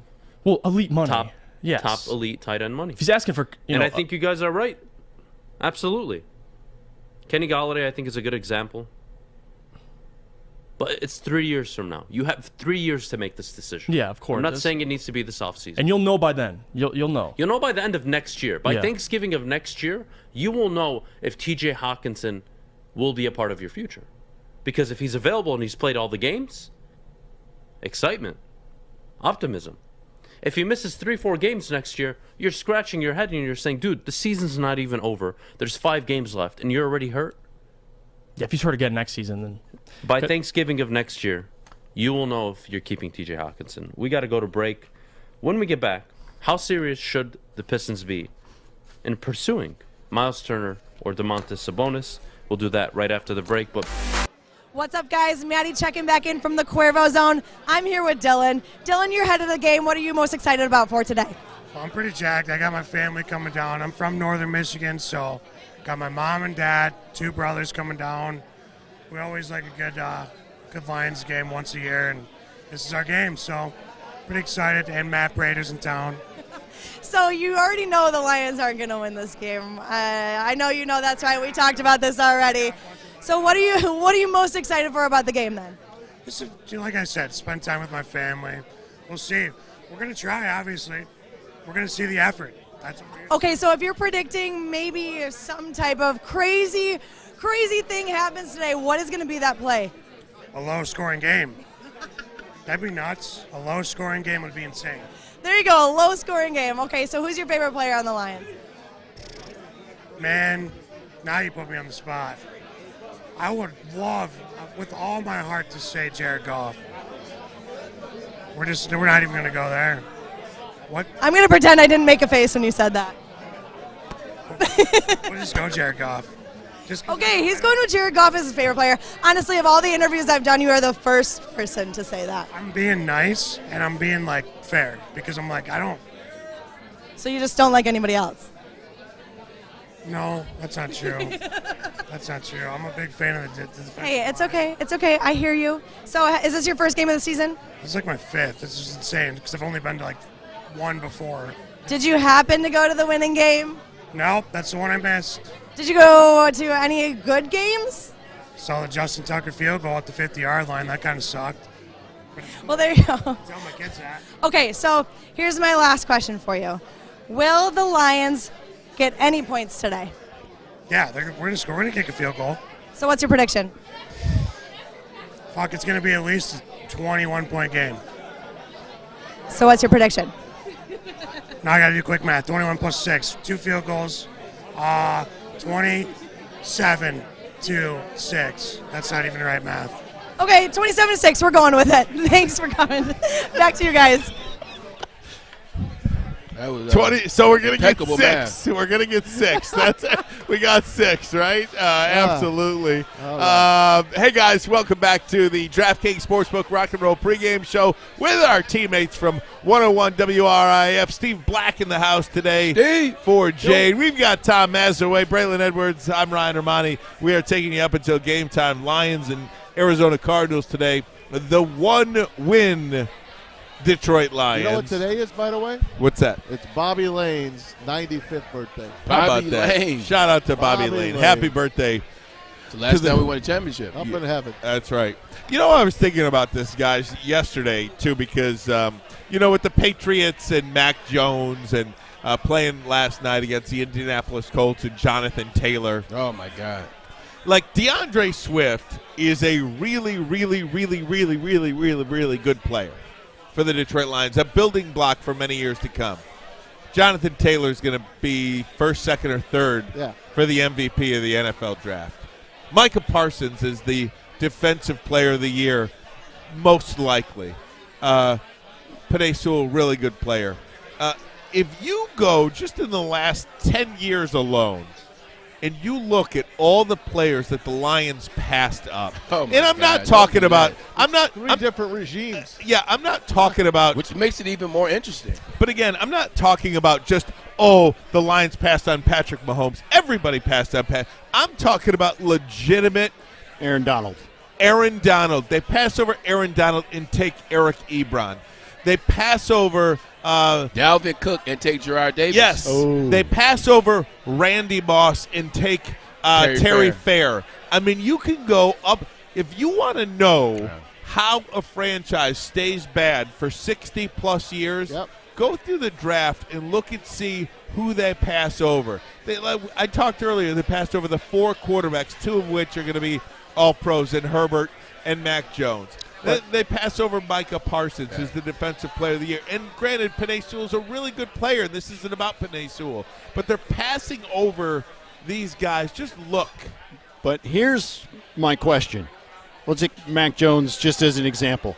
If Mac Jones were drafted for any other team other than the Patriots, would he be the Mac Jones that he is right now? You don't know. We don't know. We don't know. If the Lions had taken Aaron Donald, he's a game record, but would he have stayed here?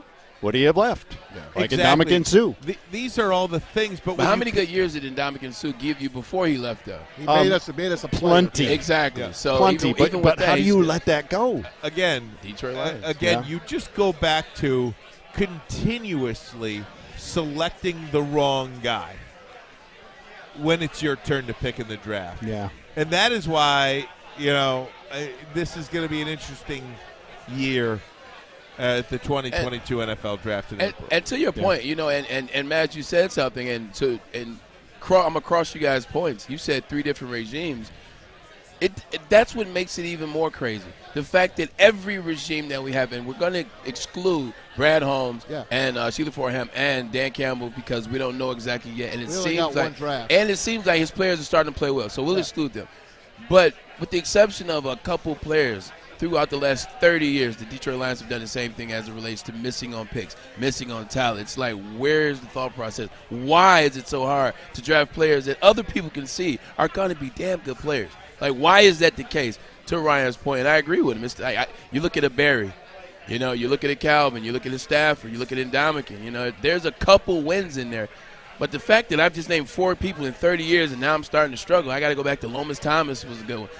Chris Spillman. I got to go way back to do that, to your point. So, 100%. I mean, you could look at any year. Yeah. Pick a year, and I'll tell you the player they missed on.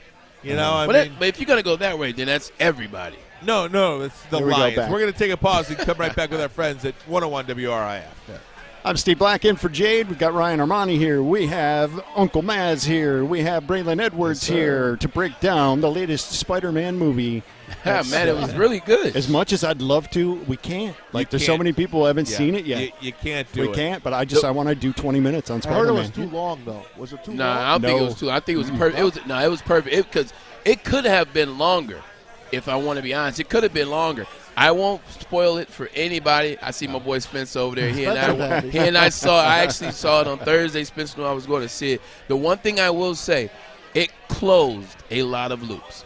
That is the one thing I can say without spoiling the movie. I think they did a really good job of closing loops because there were a lot of loops that were open, and you're wondering, they did a really good job of that. When there's a big event, I'm considering it a big event because it was to me. I don't know if it is to everybody, but when there's a big event like that, and you've got to focus on an upcoming game, do players still get a chance to go out and see that movie, or do they just got to focus on game time? No, they go out and see movies. And so, Friday practices are very lax. Friday, you come in slightly a little bit later.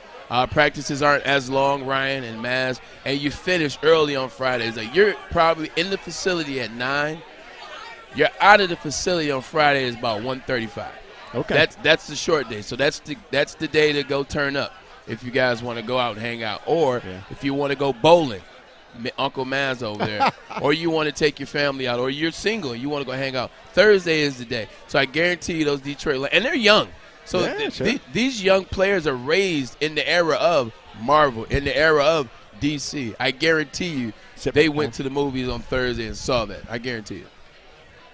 Sounds good. I got to tell you, I've never been a big superhero A guy like I think what's Bruce Wayne's name from the '60s? Adam West. Yeah. Like I feel like Adam West is Batman. He's the greatest. Not any of these other guys. You know. Holy jeepers, Batman! Michael Keaton to me is Batman. Best Batman. Bruce Wayne. And he's back, Batman, by the way. Yeah, Michael Keaton. He is. Yes. Falcon. Vulcan. He is back as Batman in one of the upcoming DC films. Michael Keaton is?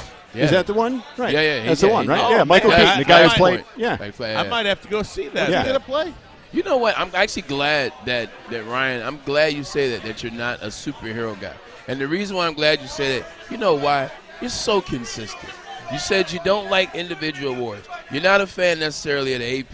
Who cares about Coach of the Year? Who cares about, with the exception of the Heisman, you said, but who cares about all these individual awards? Superheroes are individual heroes. They're individual awards. So it makes sense that you don't like superheroes. I literally I love them, but, you know. I literally am all about the team. You're consistent. I love it. So you like the Justice League, though? They're a team. Sure.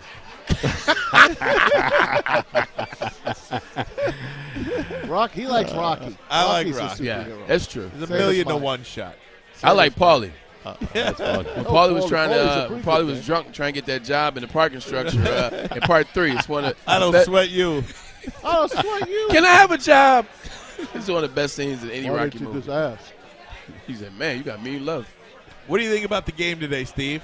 I'm sticking with my guns. I think Arizona will get out to a nice lead. They'll be comfortable. I think human nature will kind of take over, and they'll ease up a little bit. The Lions will keep it close enough for me to throw a little wager on them. When you look around the NFL today, I mean, again, it's a day where there's not that great of matchups because of yesterday was the game. Yesterday, Packers, last night, Ravens. Packers Ravens. Not anymore though. Lamar Jackson is out. Yeah. He's out. out. Yeah. He's out. Lamar Jackson's out. That spread is up to 9. I still take the Ravens still. Packers on the road at Baltimore, a 9-point favorite. You know, Seattle and the Rams is probably, to me, That's the biggest a Tuesday game. Huh? That's Tuesday. Seattle and the Rams moved to they moved yeah, to yeah. Tuesday. Yeah, Steelers-Titans today could be interesting. Jeez. I mean, I picked the Steelers in that game. Yeah. I mean, obviously we haven't done our pick segment, which I'm I'll pretty give you good the best at. bet of the day, hands down, is the Buffalo Bills. Give as much as you want to Carolina today. The Bills will win by 21 or more points today. Wow. You could book it. It does kind of Telling feel you like right the now. Bills have turned the corner, doesn't it? I've got a best bet of the day. I got one, I too. just gave it to you. I got one. The Jacksonville Jaguars.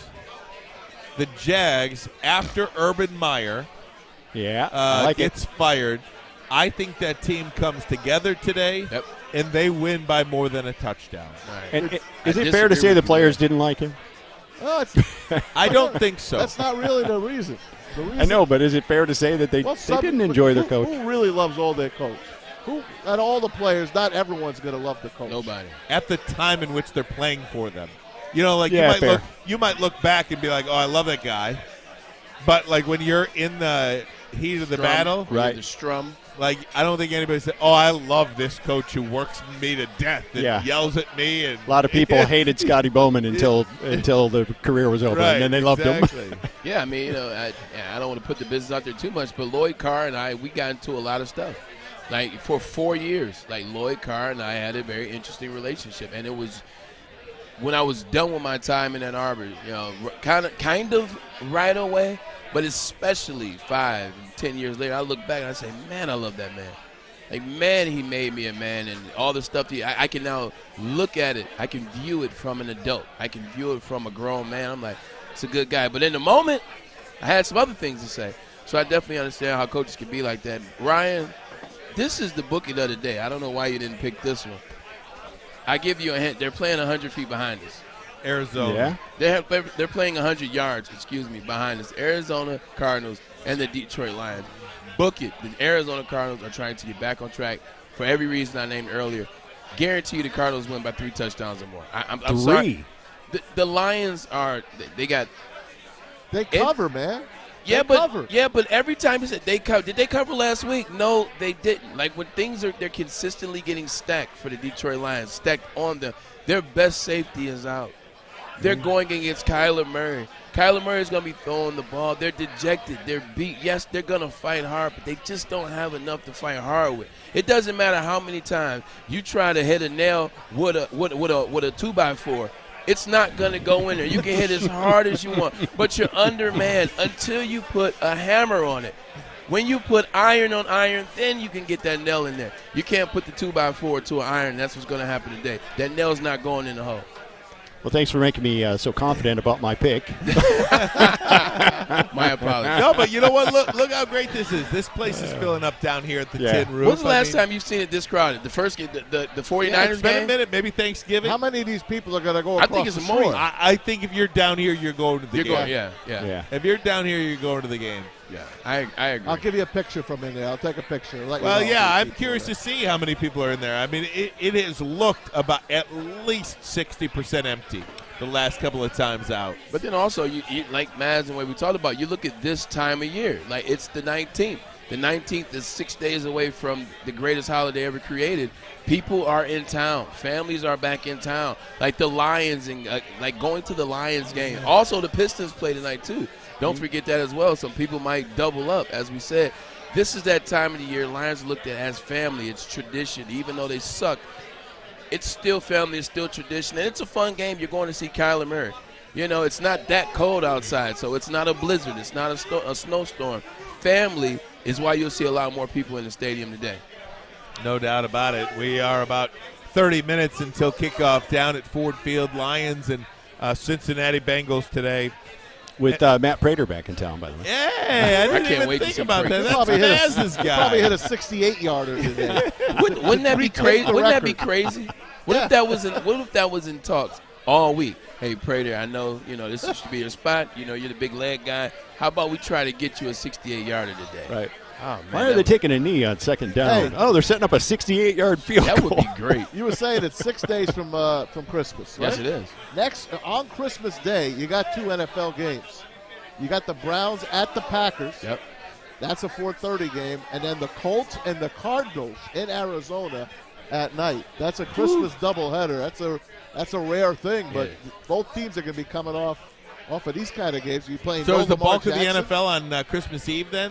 Next week? Christmas Eve. Let's see what we got. I know the NBA is Saturday's pissed Christmas right Eve, right? Yep. No, nothing on Christmas Eve. Oh. Christmas Eve's a Friday. Christmas Eve is Friday. Yeah, so the 26th is the Sunday. I know the NBA is pissed right now because NBA games, like, that's their time to shine. Yep. That's kind of where the season starts. And the NBA is on Christmas. Yep. You have usually the rematch of the NBA Finals. You have some conference. Wonder what they're going to do next year when actually Christmas Day is on Sunday. Right. They'll play a couple. And they'll play some on Christmas They'll play on Eve. Christmas Eve. Yeah, they're not dumb. They'll play on Christmas Yeah. Eve. But they'll put a couple on Christmas Day. Yeah, but I think they'll save their powerhouse games for Christmas Eve. So where they can generate more revenue, they can generate more audience. Christmas Day, nobody's competing with the NFL on Christmas Day. Like, no one competes with the NBA, with the NFL, period. Except for football, the other football, the original football. But yeah, if you're talking about locally, you're talking about NBA, NHL, MLB. Forget about it. Speaking of NBA, AD down for a month now with the Lakers. With MCL sprain. Really? MCL sprain. Hey, which is fine because they're meaningless games right now. It's Anthony Davis. Oh, big shocker, he's hurt yet again. Well, speaking of meaningless games, if you're the Detroit Lions, do you keep DeAndre Swift out for the rest of the year? I don't see him. Nobody, yes. I mean, he's been dinged up all season long. He's out today. You're obviously booking him for your future. If he's out today, there's 3 games left. Yeah. It's not a good look, though. I mean, he was hurt last year. He's hurt this year. Carry-on Johnson before him. Yeah, I mean, so the last 2 backs can't stay on the field. Let's be honest here. The last 3 backs can't stay on the field. Let's be honest. I mean, DeAndre Swift, keep him out, yes, but he missed last year. He missed this year. I mean, that's a track record now, right, of not being able to stay healthy. When you talk about NFL running backs, because we've talked about it in terms of how fast it's over for running backs. You talk about look at Le'Veon, you look at Ezekiel, you just look. It comes and goes very fast. If I'm a team drafting a running back, I am very leery of drafting running backs at certain schools, Georgia being one of them. And this is why. They are a by committee type running back school. When you had Todd Gurley there, Todd Gurley was playing with Sony Michel. He had Nick Chubb there. Then he left. Insert Nick Chubb, Sony Michel. Insert DeAndre Swift. They're not used to being the blunt of the load. They're not used to carrying the ball 300 times a year. They're not in 300 times in the season or 290. They're used to, hey, Nick, you go out there for half the plays. Hey, Sony, you go out there for half the plays. When you bring in DeAndre Swift, he's not used to that load. Yeah. It's a lot of load in the NFL, especially with a team with the Lions that don't trust the quarterback and wide receiver situation. So they're going to try to give the ball to the running back a lot more. So, well, Wisconsin can only provide so many running backs. Yeah, right? Man, that boy is amazing. Isn't it good to see a Wisconsin running back finally have success in the NFL? Yeah. And I know Melvin Gordon had 160 yards last week, but he's been up and down in his career. He's only had 1,000 yards once.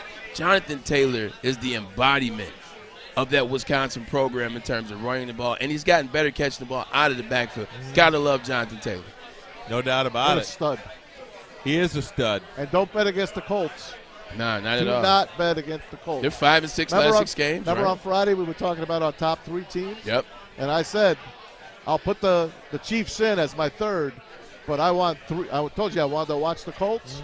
I'm right there, putting them right there next to the Chiefs. Yep. They just don't look like they're slowing down. Like I know they stubbed their toe once in the last 6 games. They just feel like they're not slowing down. That defense. Frank Wright understands. Hey, look, man, I don't have to shout to Jeff. I see you over there, buddy. You don't have to do much with Wentz when you have Jonathan Taylor. They're allowing the game to come to Wentz. Frank Reich is executing great as an offensive coordinator and what they're doing there. And on the defense, Darius Leonard, that's your guy, man. So he's everywhere. Darius Leonard's like the Melvin Ingram for the Colts. He's everywhere, man. So right now, that's not the team you want to face. Have you watched Hard Knocks, any of you? I have not. You know, terrific. I know, and I have not been into it. I've not gotten into it yet. It's the in-season for the Colts. I like that. It just happens to be. It's a perfect team to follow. That's why I know more about the Colts because of that Hard Knock show, and that's why I'm putting my money on them. You're rooting for them. I mean, last night's game was a playoff game. I think you're going to see those two teams in the playoffs again. And I don't know where, you'll see them in the playoffs, but I think you're going to see that game again. And I do think that the Patriots ran out of time last night.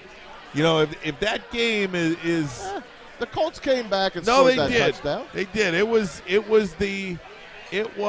that Jonathan Taylor. I mean, 2 guys waiting for him in the hole, and zip, zip, zip, gone. Whenever I hear running out of time, I always think about Mike Bellindi's intro on 97.1. It's like Michigan fans always say they didn't lose, they ran out of time. Right. So that's why I hate the phrase run out of time. That's what but LSU fans it's say. in December.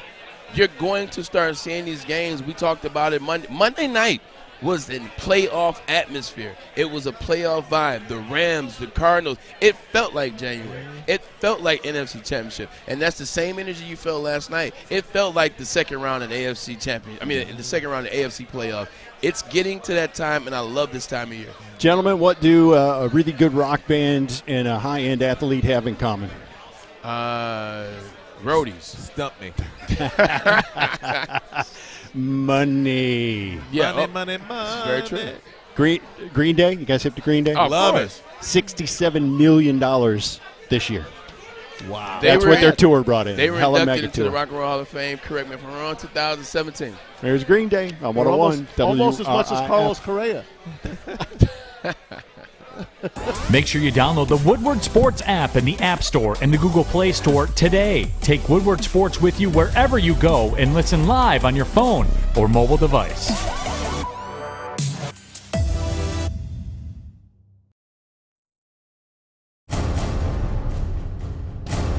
You have family coming over for the holidays and need new flooring? Now at the Carpet Guys, get holiday savings of up to 65% off new flooring, plus 48-month interest-free financing. Be wise and call the Carpet Guys today. Woodward Sports Network, Ryan Ermanni, Braylon Edwards, and Tom Mazaway. Talking a little Lions, Arizona Cardinals now. We'll do so with the radio voice of the Arizona Cardinals. Also, you hear them and watch them on ESPN, college football, college basketball. Dave Pasch joins the show. How you doing, Dave?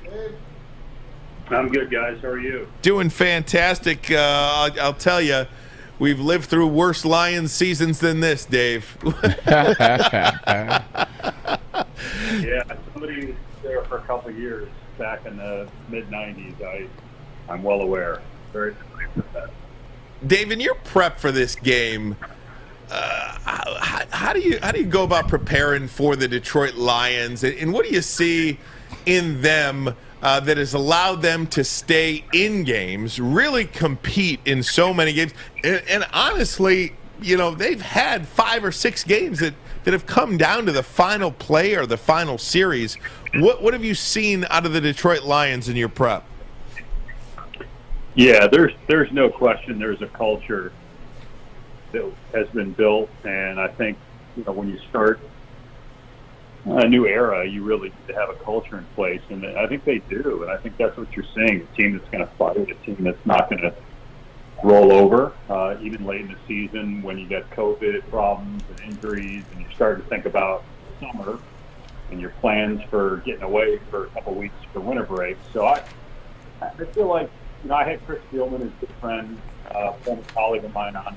We got a podcast out here, and I had Chris on this week, and he's a big part of that culture. Just one of the reasons they hired him was to help change the culture in that building and kind of unify and bring people together, and give suggestions, be involved on the day-to-day stuff, whether it's with the owner or the coaching staff or personnel or ticket sales. And I think, you guys probably know Chris and kind of his personality and what Chris is like. And it's reflected in the way the team plays. And I think, that's Dan Campbell's personality as well. So I think the Lions are headed in the right direction. They just need some time, and they need better players, which they're going to get here in the next, year or so. And you guys know you can turn things around pretty quickly in the NFL. The Cardinals were in a similar situation to the Lions in 2018. In 2019, they made a coaching change, got a different quarterback, and before you knew it, they're on their way to being a Super Bowl contender. Talking to Dave Pasch. Pasch, I appreciate that. Chris is a friend of the show, so we were excited to see him get into the Lion Pride. And as you said, we had Derek Barnes on the show a couple weeks ago, and you see that physicality. You're starting to see a little bit of what Chris Spielman brought to the Detroit Lions as a player, kind of him bringing it as a front office individual. Hey, Dave, I know you know Urban Meyer well, and obviously Urban Meyer's out now as the head man down there in Jacksonville. Don't want to get too deep into it, but just talk to about Urban, because there's some things said about him not being a good guy, and I know you know him better than a lot of people. Talk about him and his character as an individual, and him winning or potentially coming back to the NFL. Well, I think I got to know Urban working with him in 2011 in between the Florida and the Ohio State jobs, and you guys probably know when you do this job and you travel every week for 4 straight months, you get to be pretty close with people you work with, and you're spending half of the week together every single week and doing a lot of different things together. And that year in 2011, it was with Chris and Urban. I know Urban pretty well. I have not spoken to him since the news broke. But a lot of things that happened this year, just, what you read about, it's unfortunate that it came down to this, and I hope things are okay with him and his family.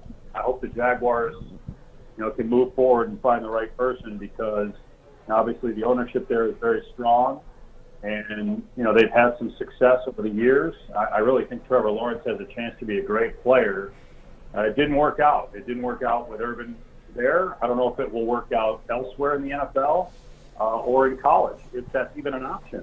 Who knows what the future holds there? I'm not sure that it's going to be that easy, but I think we're a forgiving nation, and I think there'll be an opportunity at some point if he wants to go back into coaching, but I'm not sure after this that that'll be the case. Dave Pasch joins us, the voice of the Arizona Cardinals, ESPN as well, college football and basketball, and of course a Detroit native back in the day, WDFN. The first sports station here in the Midwest. Indeed. It was great to have him here, and we're so proud of all the success you've had, Dave. I wanted to ask you about your Cardinals, man. Kyler Murray, this team, James Conner, these cogs, and now you lose DeAndre Hopkins for the rest of the regular season at least. What's with this team? 7-0 on the road, and they struggle a little bit at home. Try try to wrap. Is this team as good as the Packers and the Buccaneers in the NFC? Yeah.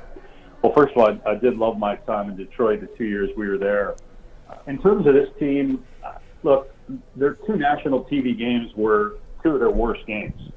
They've had 3 bad games this year, and 2 of them they still were in, and those are the 2 games you guys probably saw, Monday against the Rams and the Thursday game against Green Bay. If A.J. Green turns around, they win that game against Green Bay. This past week there were other forces at work, obviously. I mean, there were a ton of turnovers, and still they had a chance late. The Carolina game was kind of a disaster, but I'm not sure why they're struggling at home. I think they're a really good team. I don't think they are in those games against the Rams and Packers if they're not a really good team. And, the Hopkins loss is big. There's no question. The guy is one of the best receivers in football, and Braylon knows how good DeAndre Hopkins is. He can speak to that. But they have other weapons. Oh, yeah. I think that their offense is good enough to overcome losing D-Hop. The Packers, when they lost Devontae Adams, came in here and beat the Cardinals pretty good. So I still think they're good enough to win it. You got to get hot at the right time, and you got to be healthy. But the biggest thing is you got to have your quarterback healthy. And Kyler, they got through that time he was out, and he's back to 100% now. He was hurt at the end of last year. It's a big reason why they weren't good enough to get into the playoffs. But they win this week, they're in. I still think the chances are they win the division and get at least one home game, and then all it takes is you either get hot or get a little luck. Kind of like 2008 when the Cardinals made the Super Bowl. They weren't the best team, but they got hot. Yep. And they ended up getting a little luck, and they ended up hosting the NFC Championship game as 9-17. So you got to get some breaks to get there, and you got to be healthy. So hopefully the Cardinals can be healthy going into January. Dave, speaking of health, COVID in the NFL, 3 games moved off. The Browns game has been moved to Monday. A couple of games been moved to Tuesday. What's your take on what the NFL is doing and how they should move forward? Do you think the asymptomatic players, the guys that are vaxxed and feeling good, do you think they should still be tested? What is your best-case scenario going forward? I guess the best-case scenario would be altered protocols where even if there is testing, if guys do test positive and they're asymptomatic, there's a way to get them on the field quicker. Look, this is way above my pay grade in terms of who should be playing and not playing, how it's transmitted, whether it's transmitted during games, and I don't know. But I hope, for everybody's sake that loves the game, that it's something obviously we need to take seriously with COVID. But at the same time, is there a way to alter protocols where there aren't symptoms and players are healthy despite having the virus? That they can get on the field and play. Dave, I want to go back to the Cardinals if I could, because we sit here in Detroit and our team's not very good, but we believe that the general manager, the head coach, kind of the right guys moving forward. From your seat, as you sit with the Cardinals, how important is it to the franchise to get that guy? And when I say that guy, I mean Kyler Murray has really become, from afar anyway, an elite level quarterback that you could win a Super Bowl with. I don't know if we have that guy here yet, but what one guy at that position can do to change the course of a franchise. Can you just speak to that and what Kyler Murray has done for Arizona? Yeah. I mean, look, I think, Cliff is a great coach. But Cliff would tell you, you don't have Kyler Murray and you got somebody that's not very good, it's hard to win. I mean, in the NFL, you have to have that guy, and the Cardinals do have that guy. And I agree with you. I'm not sure the Lions do. Jared Goff did get them or helped get them to a Super Bowl. It's kind of the same thing with San Francisco, and a lot of people calling for them to play Trey Lance. But Jimmy G did get them to a Super Bowl. Now, can he win one? Yeah. I mean, could Jared Goff have won that game? Sure. But, usually, as we know, the guys that win Super Bowls are the guys that are among the most talented. They're in that elite status. And I think Kyler is getting there, if he's not there already. So I think you got to get that guy. And I think you have to be willing that if it's not working or if you're not sold, you need to be able to move on quickly. The rules have changed. It's not like when Matthew Stafford got drafted by the Lions and you're guaranteed $50 million. it's different now. The scale is different for these guys. The Cardinals were really the first to move on after they drafted Josh Rosen.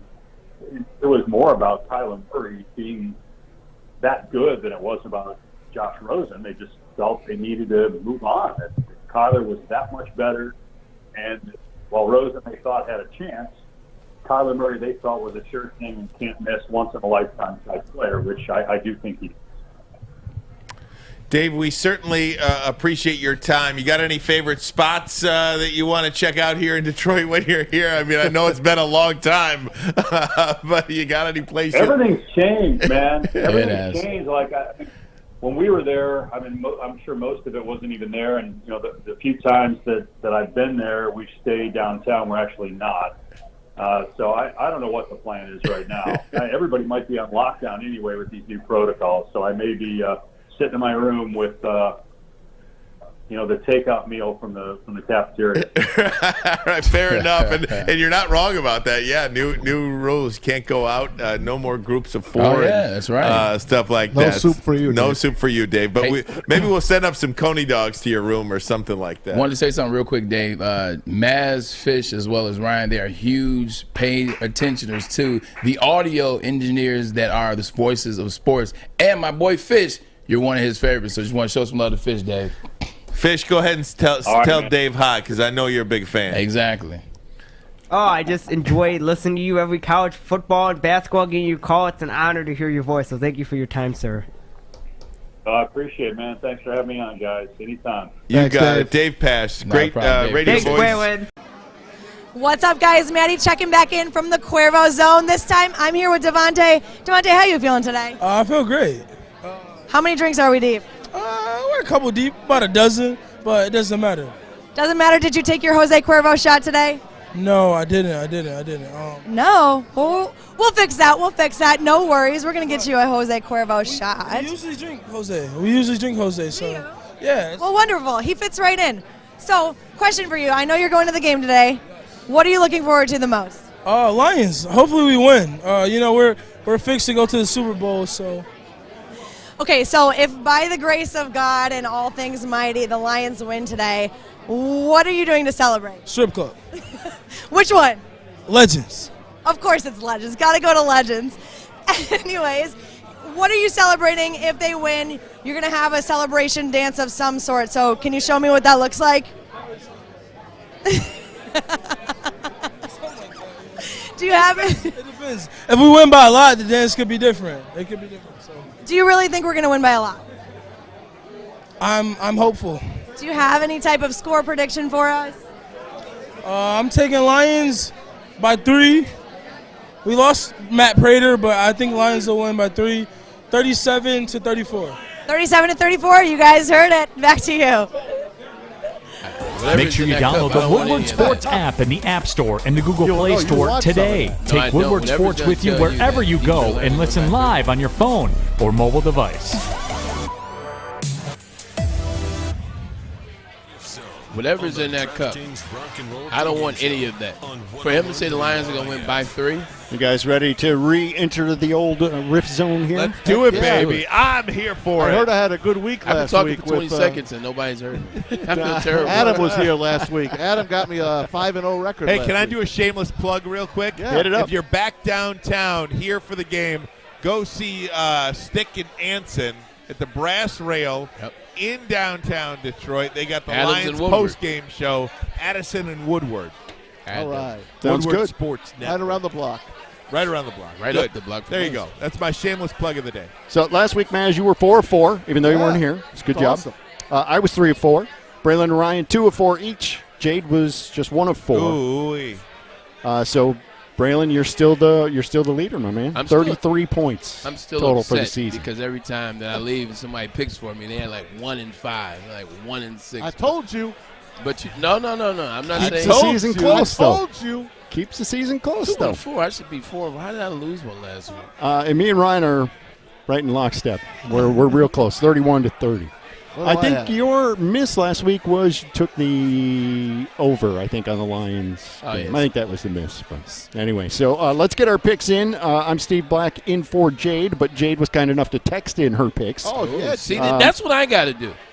That's what you I got. can do that. I should have texted my picks in. Yeah, you should just text them to me. Okay, Steve, I got you. I'll text you my picks from now on. We can do that. That's not a problem at all. So I've got the latest I saw was Lions plus 12.5. Ryan, you want to go first on this thing? I think the Cardinals blow them out today. I think this is a 3-touchdown game. Even if the Lions score a late touchdown, I think the Cards will be well in hand. I think this is going to be an ugly one. Bad matchup, just like last week. Cards in a rout. I already told you what I thought. Yeah, you're going there. 21 will be the minimum of how much they win by. It'd be the minimum. I'll pick against Braylon as usual. Give me the Lions. Lions. Cover. All right. To cover. They'll lose by a 10. Jade did the same. She went Lions. I'm taking the points as well. You guys are too loyal. All right. We'll see how it goes. How about the over-under at 47.5? Ryan, are the Cards going to get you most of that? Yeah, I mean, you're looking at a 38-10 game. That's 48? Oh, it's 48. It's right there. It's going to be right at the number. I'll say under. I'm going to say under. I don't think you are going under. Yeah, I don't think the Lions score, even though I said 38-10. I don't think the Lions score much today. Okay. Arizona's going to score 47.5 by themselves. I'll take the over. I think Arizona's going to score in the neighborhood of 42 points. So I think they'll pretty much get there, and you just got to pray the Lions can make 2 field goals. I'll go under. Okay. I'm going to go over on this one. Yes, Steve. I'm going over. There we go. All right, so I've got Cincinnati plus 2.5 at Denver. I like Cincinnati. I like the Bengals to win this game. I really do. I'm telling you like this, man. The Bengals have struggled the rush defense this season, and you're going against the Broncos. The Broncos have been running the ball extremely well. Melvin Gordon over 160 last week. Javonte Smith is there as well. Outstanding running back from the University of North Carolina. I'm gonna take Broncos on the money line, man. Oh, there you go. So I'm gonna take the Broncos. That'll work. That was a tough pick, by the way. That was hard. That's tough. That was tough. You almost convinced me, but I'll take the Bengals. All right, you're going Cincinnati. I second-guessed myself at the end. That's what did it. You almost did it. Yeah, and both Jade and I are going Denver. I mainly like Denver just because they're at home. Oh, the Denver Broncos. And they're still coming off of last week as well. We don't have to mention last week, but you know what I'm talking about. They're still coming off that. They're still motivated, so look for that as well. Yep. New Orleans, if I have this spread right, plus 10.5, but they are playing at Tampa Bay. I like Tampa. I know New Orleans plays them real tough. I know they do, but both tackles out for this one for New Orleans. I think Tampa Bay gets right at home, and they blow them out. The defense has been very inconsistent for Tampa Bay. They played better over the last couple of weeks, but they still have been inconsistent. They're not the defense that we saw last year in the playoffs and in the Super Bowl. And the Saints have won the last 6 regular season matches against Tampa Bay, if I'm not mistaken. That you have to take that into account. They like this game. I'm taking the Saints. Oh, my. I'm saying Tampa's going to win. Yeah. But I'm taking the Take points. them to stay close. I'll go with Braylon on this one. I like Tampa to win. I convinced you with that one. There we go. Did. There we go. Stinking Saints stink, but I'll take them anyway with the points. And I see Brady as kind of a greedy guy, and he sees a chance to run up scores and run up his stats. And you know, what's one more MVP at 49 years old or whatever the hell he is. So I'm taking Tampa Bay. All right, last one I've got is Vikings-Bears. So do you like the Bears plus 3.5 there at home? That's Monday night. I do like the Bears. I think Kirk Cousins never plays well in Chicago. The Vikings, for whatever reason, Soldier Field does not like them. So I'll go with the Bears. Yeah, when you used to run around in that AstroTurf, which is now field turf, and then you go out to that grass in Soldier Field, which is some of the worst I've ever played on. They're probably Pittsburgh, Cleveland, and Notre Dame. Grass is awful. That's why they're slower, and that's why they hate it there. I think I'm going to go with the Bears. Okay. I'm going to take the Bears. This is an awful division, man, with the exception of one team. So no one wants to win. I love our division. No, well, this year they're a bad division. I love our division, too, because it's very historic. I think the Vikings are a good team. No, but I sit there inconsistent. Like, look what they did to the Detroit Lions. Look what they did the following week and the week before that. Like, they legitimately have been winning every game this season, but they only have won 5. So with that being said, you look at the Bears and you look at the Lions. It's just a very bad division this year, but very traditional and very good division. The purple gang. You're going purple. People eaters. for whatever reason, Cousins struggles on Monday nights. Isn't that a thing? Well, it's prime time. Kirk Is not Cousins great. kind of a prime thing. time games. It's kind of a thing. I'm going to take the Bears and the points. So those are the picks for the week. I did throw a silly question in because they told me you should always put in a silly question. So what Cardinals team are you most likely to cheer for? College, pro, minor league? Is there a Cardinal or St. Cardinals Louis. team that you would? St. Louis Cardinals. Baseball. Anybody? Stanford Cardinal? Good question. Yeah, you could take Stanford. No, I like the Arizona. I always like the St. Louis football Cardinals. Right. They're in Arizona now. I always root for them. I will take Ball State. There you go. Oh, that's a good one. Ball State. I was trying to look for a sneaky Cardinal, get on the board. I'll take the Ball State Cardinals. That's a good one. When I won the Politnikoff, it was against Dante Ridgeway, who was at Ball State, who was coached at the time by Brady Hoke. Oh, so I've always kind of watched Ball State a little bit because of Hoke, and I know he's not there anymore. But so I'm going with the Cardinals of Ball State. Love it.